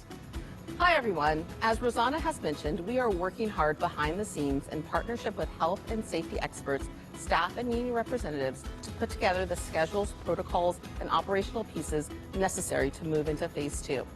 We recognize the path forward looks different for everyone and that decisions for whether you want to send your child to school is personal and varies by family. I personally have spoken with families of students whose learning style is making it challenging to manage in an online environment. I've also heard from families who are planning on staying 100% virtual for the rest of the semester. As we review the survey data by class and AM/PM groups and move into Phase 2, we will do everything we possibly can to minimize teacher and student schedule adjustments. I'll also add that in order to return to campus, all NVUSD employees have attended COVID-19 training programs and will acknowledge via a form called the NVUSD Teach and Learn Health Pack that they will comply with COVID-19 health requirements. In addition, every teacher and any staff member that enters a school or district facility will be required to conduct a health self-check each day. The same requirement is asked of each family for students who are returning to in-person learning on our campuses. Thank you so much for your continued patience as we evaluate, plan, and revise our programs and models in response to these ever-evolving circumstances. Our #1 priority is to keep everyone safe in Napa Valley Unified School District. Since March, we've been busy procuring supplies, installing new safety equipment, and training our maintenance and custodial teams. We have ample PPE, which stands for Personal Protective Equipment, inventory, and we have safety supplies on hand at every school site. This includes hundreds of adult and kid-sized masks, both cloth and disposable, face shields for teachers, several thermometers per school, and gallons of hand sanitizer, and I mean gallons. Throughout each day, we will be cleaning, sanitizing, and disinfecting all areas with a specific focus on bathrooms and frequently touched spaces. All of our hygiene and health policies are research-based and EPA approved. Wall-mounted and freestanding hand sanitizer stations and disinfecting wipes are visible and accessible across every school. We've also purchased dozens of electrostatic sprayers for our maintenance team to aid in thorough, frequent, deep, and quick cleaning. Plexiglass has been installed at all main offices, and signage will help the flow of foot traffic and remind students to maintain 6-foot distance from each other, wear their face masks, and wash their hands frequently. As we speak, principals are busy walking their entire school site with their staff to assess and determine the best way to implement and operationalize these safety protocols. My team remains at the ready for supporting our 27 school sites with anything they need. The business office is working diligently to ensure that we have the funding necessary to purchase the materials, PPE, and technology and curriculum to help ensure the safety of your students, and to also ensure that our teachers and students have the best curriculum and technology available. We are currently in the process of deploying technology to deliver the best online learning environment for your student, whether they will return part-time to campus in the hybrid model or continuing to work 100% online. We are committed to ensuring that the district has the resources to operate safely and to provide the best tools and curriculum available. Thank you. As the human resources leader in our district, one thing is clear in working with our employees. There are many different opinions about the right way to return to in-person instruction. Thanks to our very collaborative relationship with our union partners, we've spent countless hours having active and honest conversations to address concerns and find solutions, all while staying within the public health guidelines. My job is to ensure that every employee, no matter where they work, feels safe and supported. All of our unions have been with us every step of the way, and we are thankful for their support and partnership. We hope hearing from our leaders directly has been helpful in knowing how NVUSD is moving thoughtfully towards reopening and remains dedicated to educating every student with the health and safety of everyone as a top priority. Although it may not feel like it sometimes, our current situation will not last forever, and we look forward to the time our kids can be full-time together in class. In the meantime, thank you for your time and partnership as we navigate the best way forward. Ultimately, we share the same goal as you to keep our kids learning, engaged, and thriving here in the Napa Valley Unified School District.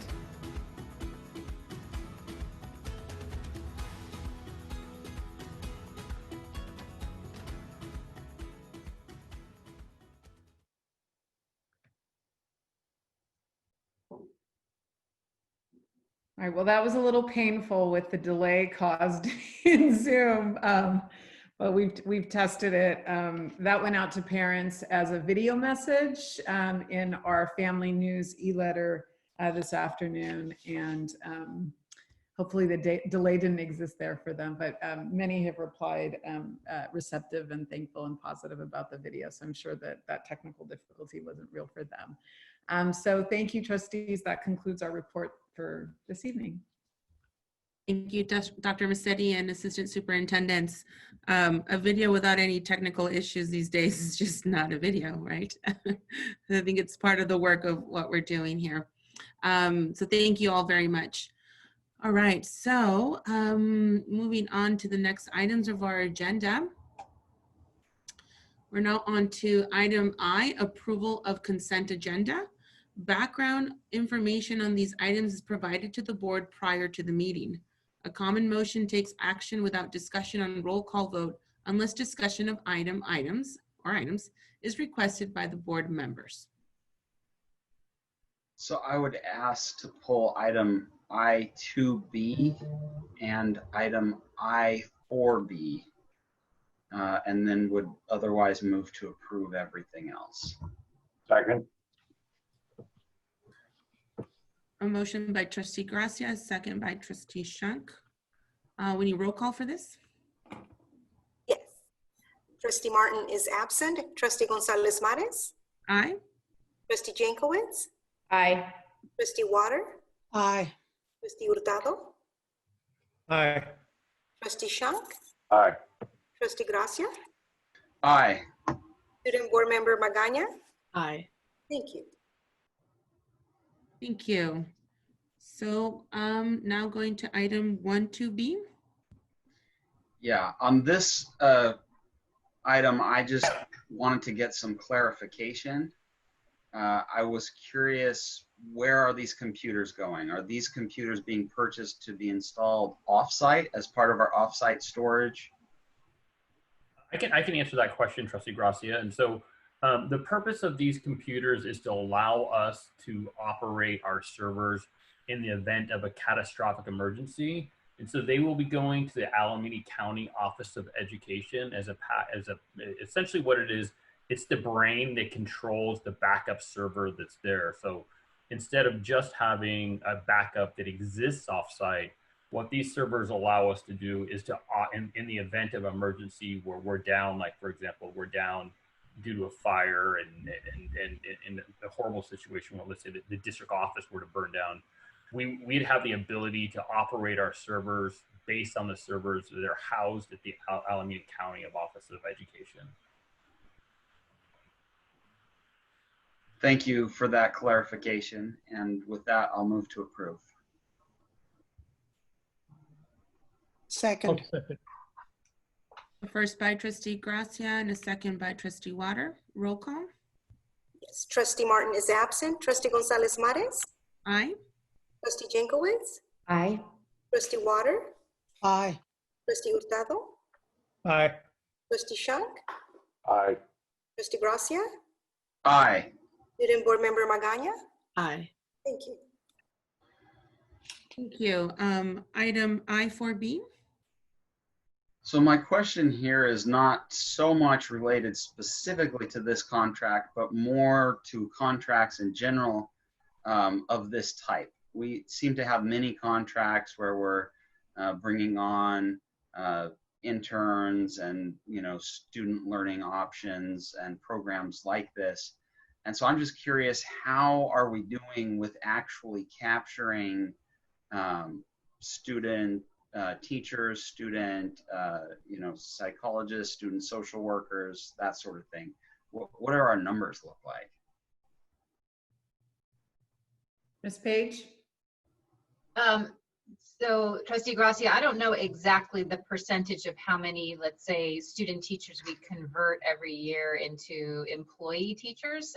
So part of what we're doing is contributing to the overall additions to the professions of teaching and social workers and nurses and other people that serve in our schools. We do have very good luck with specialized programs like our residency program that we do in conjunction at Sonoma State, where we have specific programs to recruit for STEM and bilingual teachers. We have a few that we are able to place because of that and because of the long-term relationship we have with them. But I would have to get back to you on specific numbers over the years of how many we've recruited straight out of student teaching programs.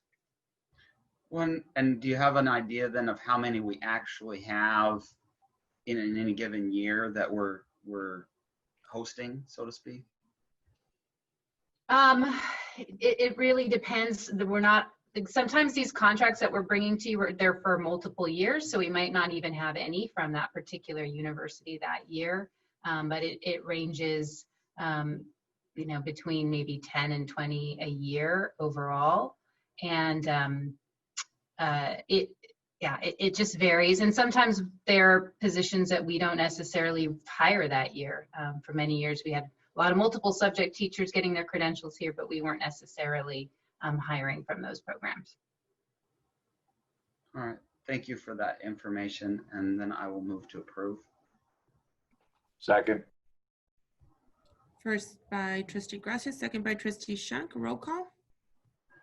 Trustee Martin is absent. Trustee Gonzalez-Mares? Aye. Trustee Jankowicz? Aye. Trustee Water? Aye. Trustee Hurtado? Aye. Trustee Shank? Aye. Trustee Gracia? Aye. Student Board Member Magaña? Aye. Thank you. Thank you. So now we're moving on to item J, presentations and discussion items. J1, operational services. J1A, architectural services by CA and SA, Studios for Modernization Program Plan.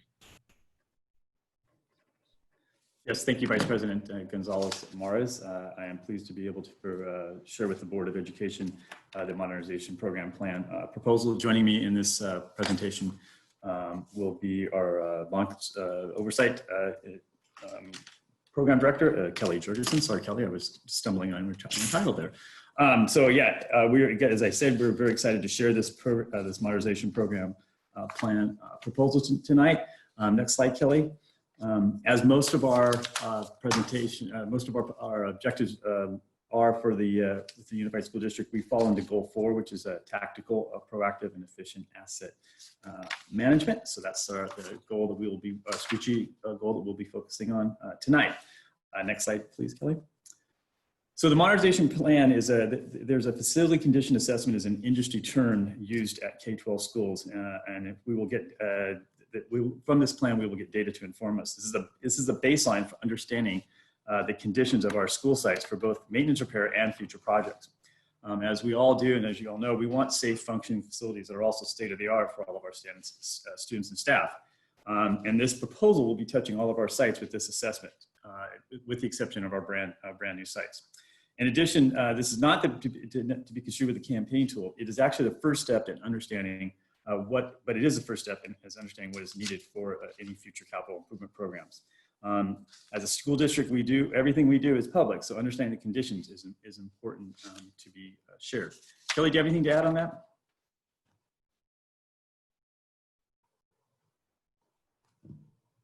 I'm sorry, I couldn't unmute fast enough. No, I'm quite fine, thank you. Okay, if you'll go to the next slide then. So what will this proposal be doing and this plan be doing? We're going to be reviewing the sites from the outside and going all the way in. Sort of looking at the outside of an individual and then kind of going into the guts of the organization. We're going to be looking in depth at critical systems in each of our facilities. And this will include all the areas that you see listed there, as well as reviewing all future and past architectural plans and as-builts that are involved in our planning room. In addition, any progress we've made in Measure H at that end will not be revisiting those. We will not be revisiting those projects, but understanding what is next if needed. Trustee Water, you're probably wondering what exterior cladding is, and because I know you're a fan of the English language here, and I just wanted to let you know that applies to walls, exterior finishes, windows, wall surfaces, and paint, etc. So, anything to add, Kelly? No, thank you. All right. So let's go to the next slide about prioritizing and ranking school needs. So we'll be using objective criteria used to perform the work. Also includes cost estimates with escalation to plan for future planning. It sets the to-do list for future work and understanding our costs. This is going to inform what we need district-wide versus detailed site ranking.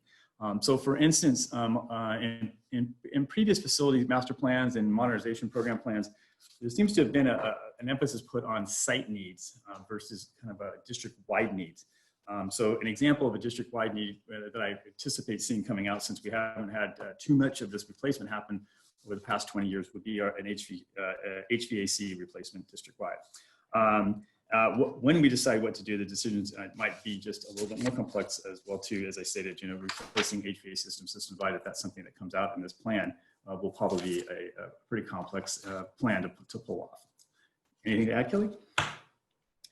Well, I would just say when you're evaluating, it's good to understand that you're not just evaluating an individual site, but as an organization, what are the targets or the goals that we need to achieve when we modernize, and keeping an eye also on equity, because we all know as you look at any school district, there are sites with schools that are in better shape and ones that need more attention. So it's also a look as an organization on how NVUSD can improve their overall facilities for all students.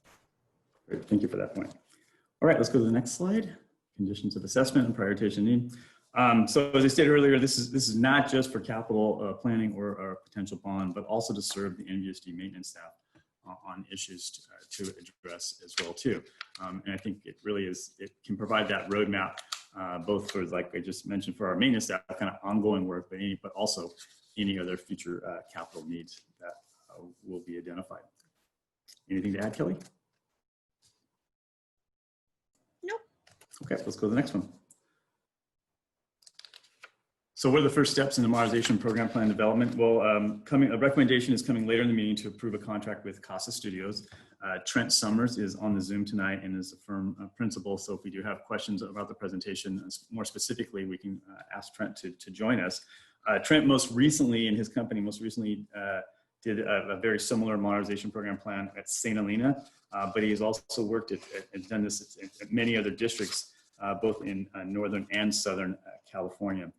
Casa Studios has extensive knowledge of the process assembling a modernization program plan for school districts, and we're quite excited having had an opportunity already working with Trent as our bridging architect with the American Canyon Student Commons center that will be is going to be built next year.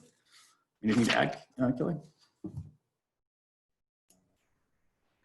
Just that we were looking for a firm and a partner in this next step for the district that really kind of understands the goals that NVUSD has, and we really feel that Casa Studios, and working with us on past projects, sort of gets our district and what are the next steps. So we're really excited to have them and their experience in doing this at other districts. Thank you. All right, let's go to the next slide. So we thought it'd be helpful for the board members to at least see some of the data that can be generated. And what you're seeing here is an example. It's the most recent example from Casa Studios, and I guess as identified earlier, it was from St. Helena Unified, but it is not about St. Helena Unified School District. So I want to make sure everybody understands that, but it can be, it's an example of what can be expected parts of this report, which will be very comprehensive. Kelly, do you want to lead them through this particular example? Sure. I think the first thing that we want to recognize is that what you're seeing here is scalable at any level of district. So you're seeing an example of a piece of an evaluation from a particular site. Whether your district has 3 schools or 30 schools, the tool remains the same for how these firms do their work. So one of the things that we want to look at here is that we're evaluating different finish types. So you're going to identify a room, then you're going to identify a certain area in that room, and you can see some of the examples here are ceiling, floor, and wall finishes. You know, acoustical, VCT is tile flooring, not ceramic tile, but the more like the vinyl tile that you're going to see in multi-purpose rooms, and then also wall finish. GIP is for drywall. So you're looking at when were they installed, how much of it is, what's their usable life, and then we're trying to put costing to that so we can understand how much it would cost to replace these items when they're at the end of their usable life.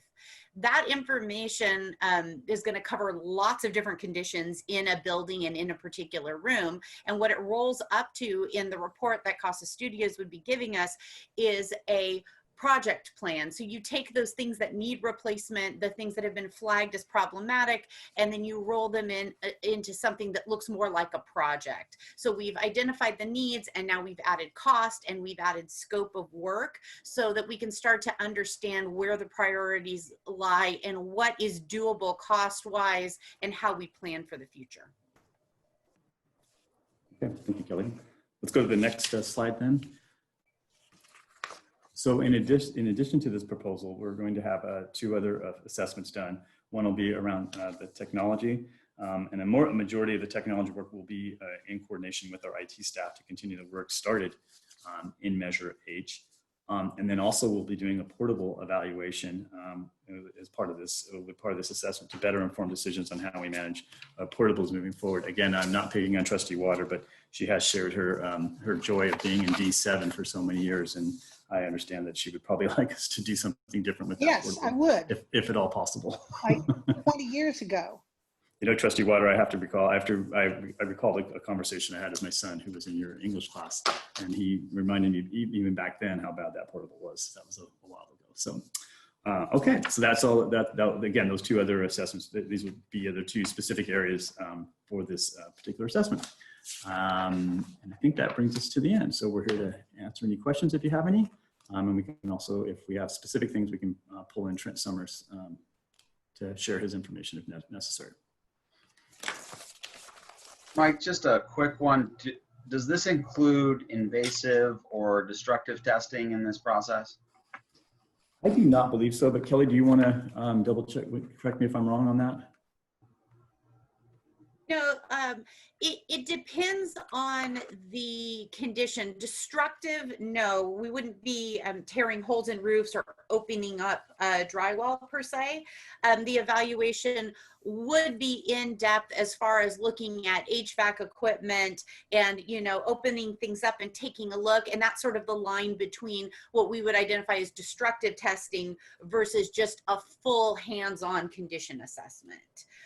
Now, with that said, if there are things that we find that seem very unusual or problematic, that's something that we could definitely track to do in the future or as part of further investigation, I guess I would say. We wouldn't see a bad condition and then sort of let it be and not do further homework on it. Okay, thank you. Any other questions? So Mike, just to set the context for our audience, you described these as critical systems. I guess I would describe them as critical and mostly boring systems until they break. So it's really trying to get a handle on what is, over what time frames things are likely to come to their end of their useful life. Correct. Thank you, Trustee Shunk. Yes, they're not terribly exciting items. Yes, that's correct. Hey, I promised everybody a cliffhanger at the end of this, Mike.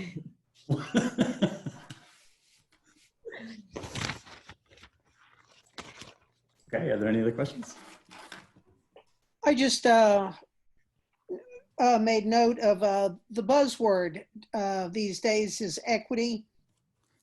And yes, it is clear that some of our sites are in much better shape than other sites, and there's absolutely nothing fair about that. And that's something that I think that we all should be interested in remedying.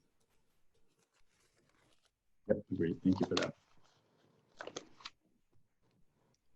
Okay, that concludes our presentation. Thank you. Thank you. Thank you.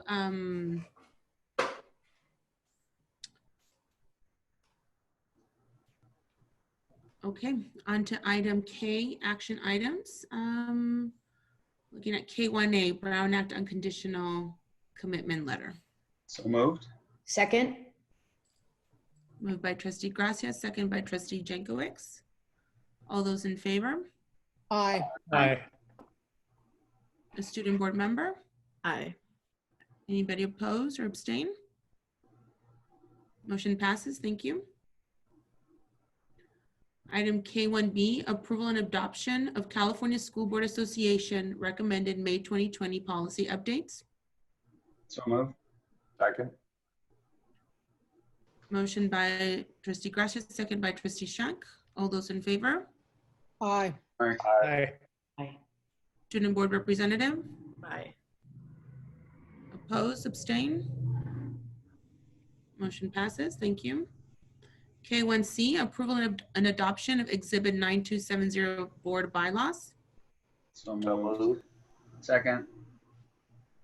Motion by trustee Shank, second by trustee Gracia. All those in favor? Aye. Aye.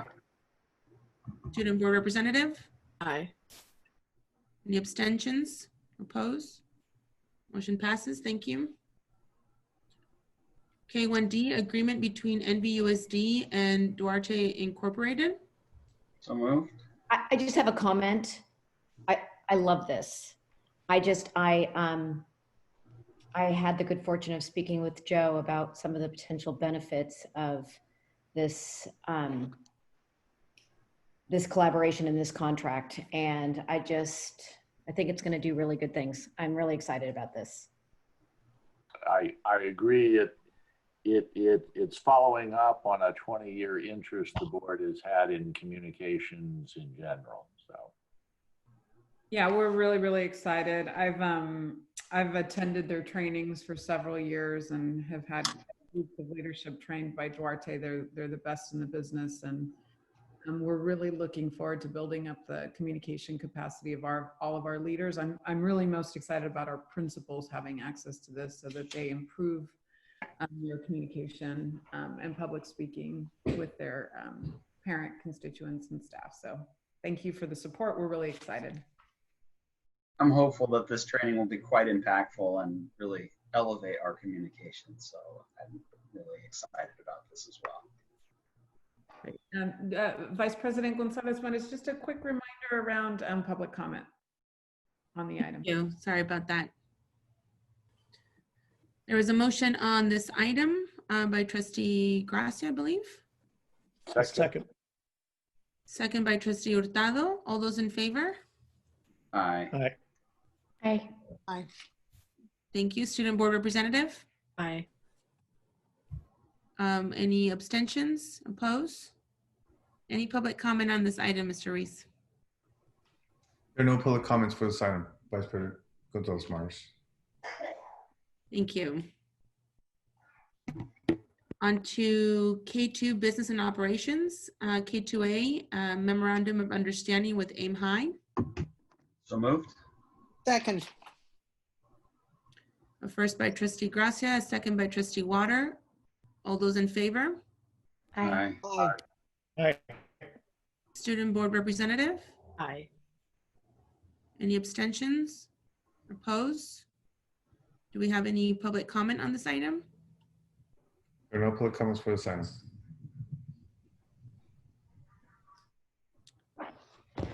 Next item, K2B, phone audit proposal by CMS. So moved. second. First by trustee Gracia, second by trustee Shank. All those in favor? Aye. Aye. Aye. Student board representative? Aye. Any abstentions or oppose? Any public comment on this item? There are no public comments for this item, Vice President Gonzalez Mares.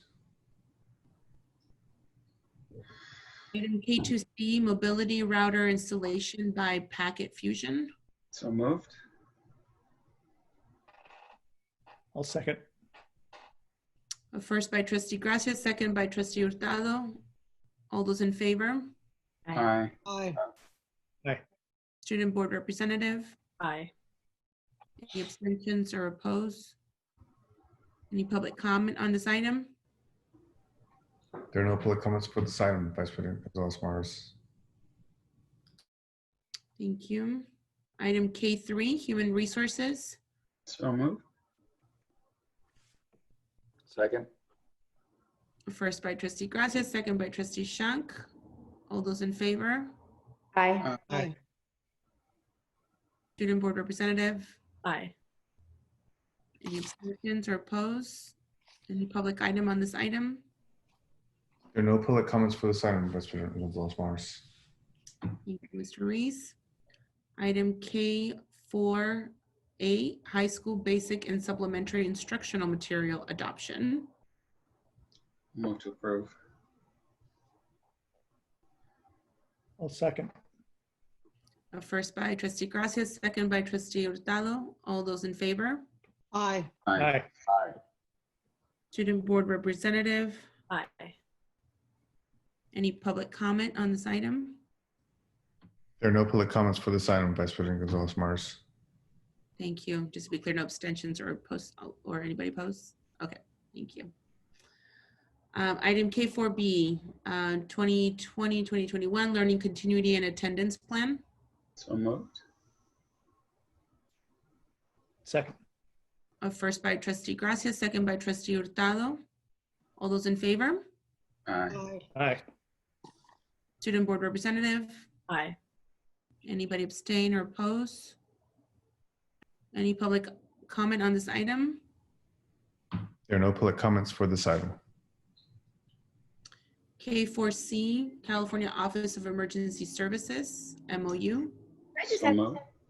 one quick, is the tip 411 used frequently by students? Pat? I don't know if the tip, that number is used by students. I would have to find out from Director Mansway, which I believe he is not on the on the meeting tonight. Pat, I will email him, no problem. Thank you. I appreciate that. Thank you. You're Yeah, welcome. I do remember before Pat joined the instructional team a couple of years ago with some of the issues that we dealt with. We were dealing with some school campus issues. I do remember Mr. Mansway talking to students about it and talking about its use when we had the viable school shooting threat. So I do remember some of that conversation, but I haven't talked to him about it since then. It's great conceptually. I was just hoping that execution would be Yeah, he'll say that there's been use, but Pat can follow up and we can let the board know what the stats are around it. Thank you. I'll move to approve. I'll second. That's a first by trustee Gracia and a second by trustee Jankowicz. All those in favor? Aye. Aye. Student board representative? Aye. Anybody oppose or abstain? Any public comment on this item?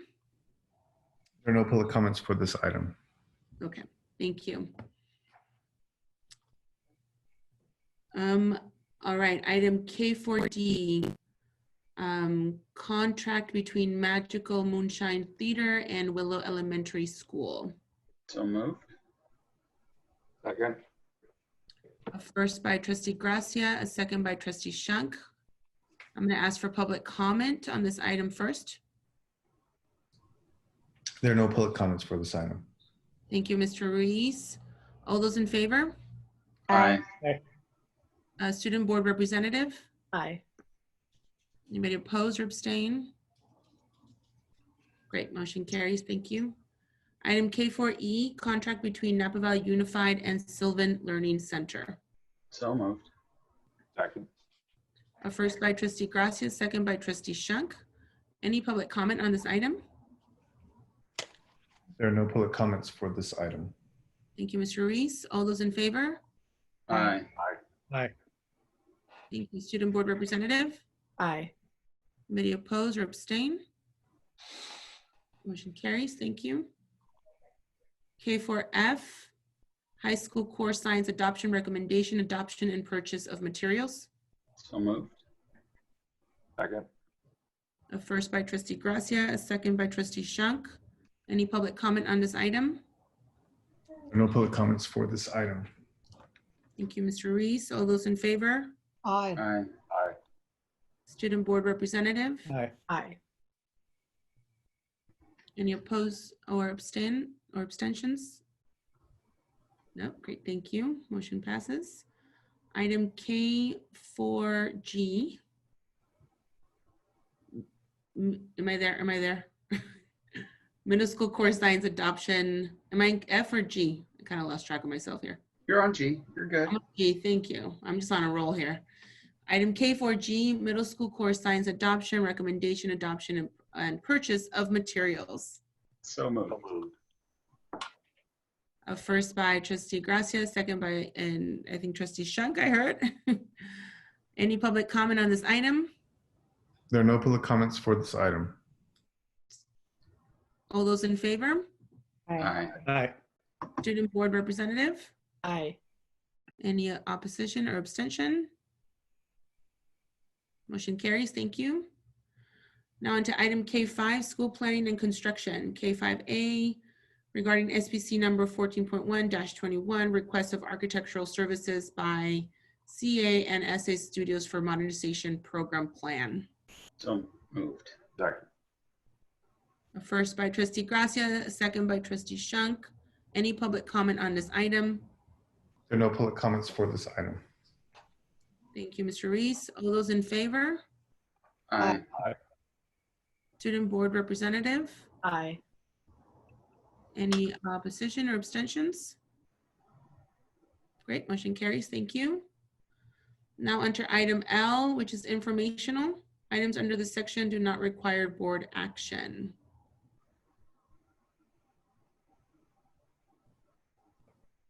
No items for today's meeting, informational items. Vice President Gonzalez. All right, I think we covered a lot of that this morning, this meeting already. So item M, additional suggestions and comments from board members and superintendent. So I did have some additional comments. I wanted to follow up on some of the comments made by Dr. Massetti during her superintendent's report. I'm a father of 2 children in the district and appreciate the desire of many families to get their students back into the classroom. I also respect those families who have chosen not to send their students back to in-person instruction. I am in the pro returning to school camp and have chosen to send both of my children back to the classroom. They are both thrilled with the possibility of reopening and cannot wait until schools reopen. I had hoped that we might be able to get them back into classrooms sooner, but can appreciate the many logistical issues necessitating delaying until 10/26/20 for the first week of in-person instruction. While we were technically cleared to open in mid-September, which was just a few short weeks after having achieved red status, it was never feasible for us to hit that as a realistic reopening target. Hammering out the logistics with our employee unions has been one of the important pieces that we have been working hard to get accomplished. A critical component to reopening was getting all the health and safety details in order so that we can, to the greatest extent possible, avoid exposing our students and staff to the virus. One important part of opening up safely is doing adequate employee testing.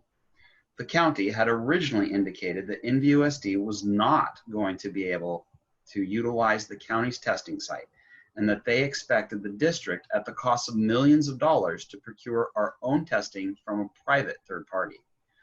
At the same time that they were denying us access to the county testing, they were also threatening to enforce a rigorous testing mandate. This meant that the district was not likely to be able to reopen for in-person school during this school year.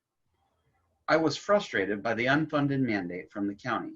They required that we meet a testing threshold that they were going to enforce, while at the same time being denied the use of the county testing facility. At a time when school budgets were effectively cut by 10% and huge new expenses are being added to the district for PPE, computers, hotspots, and other COVID costs, we are being asked to burden an already strained budget with $3+ million of extra expense for private testing. In response to this issue, I helped to organize a group of people to contact the county Board of Supervisors. The county eventually agreed to work with us to find a solution to the problem. They have since relented and allowed us to test our staff at the county site. We are still working to hammer out the details of this process, as we have staff in American Canyon that also need testing, and the City of Napa test site will not work well for them. Getting the specifics of our collaboration with the county nailed down is necessary before we begin returning students to the classroom. I greatly respect the difficult work that is being done by the district to ensure that we get the reopening of schools done properly, as no one wants to reopen only to have to return entirely to virtual learning. While it may not have been possible to open on the time frame I preferred, this is the time frame that is necessary for the safety of our students and employees, and we owe it to them to get this right. I will simply lend my support to the district's efforts working with the county and county health to strongly encourage a testing site of some sort in American Canyon. The county can look at it as a contribution to keeping congestion off of 29 if it would go down easier. And whether it's solely for NVUSD employees or all American Canyon employers who have a similar need, I'm sure people of goodwill can work it out. But I think it's essential for the second largest city in Napa County to have readily accessible testing. I agree.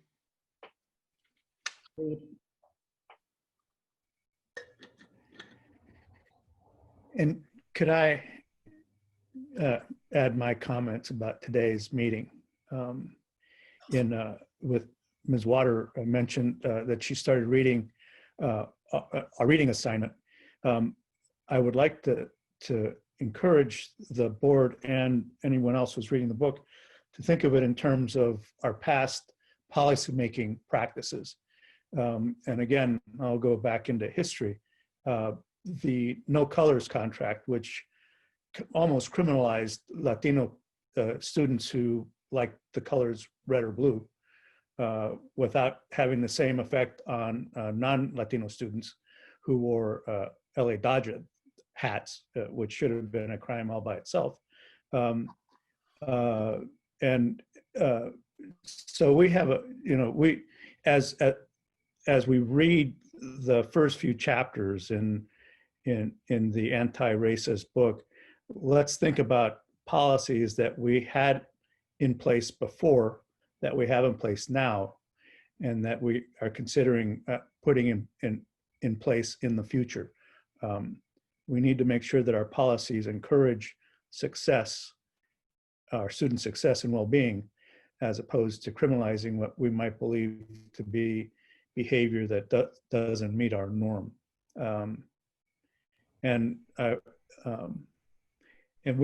This board has a history of taking on issues like that, and I encourage you to continue that after the transition to a new board.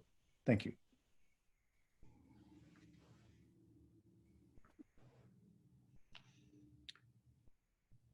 Thank you, everyone. Are there any other informational items to share? Seeing none, we move on. I'm sorry, for suggestions and comments. Seeing none, now into item N for future agenda items. All right, seeing none, now I ask for a motion to adjourn the meeting. Move to adjourn. Second. All those in favor? Aye. And our student board representative? Aye. Thank you, Carla.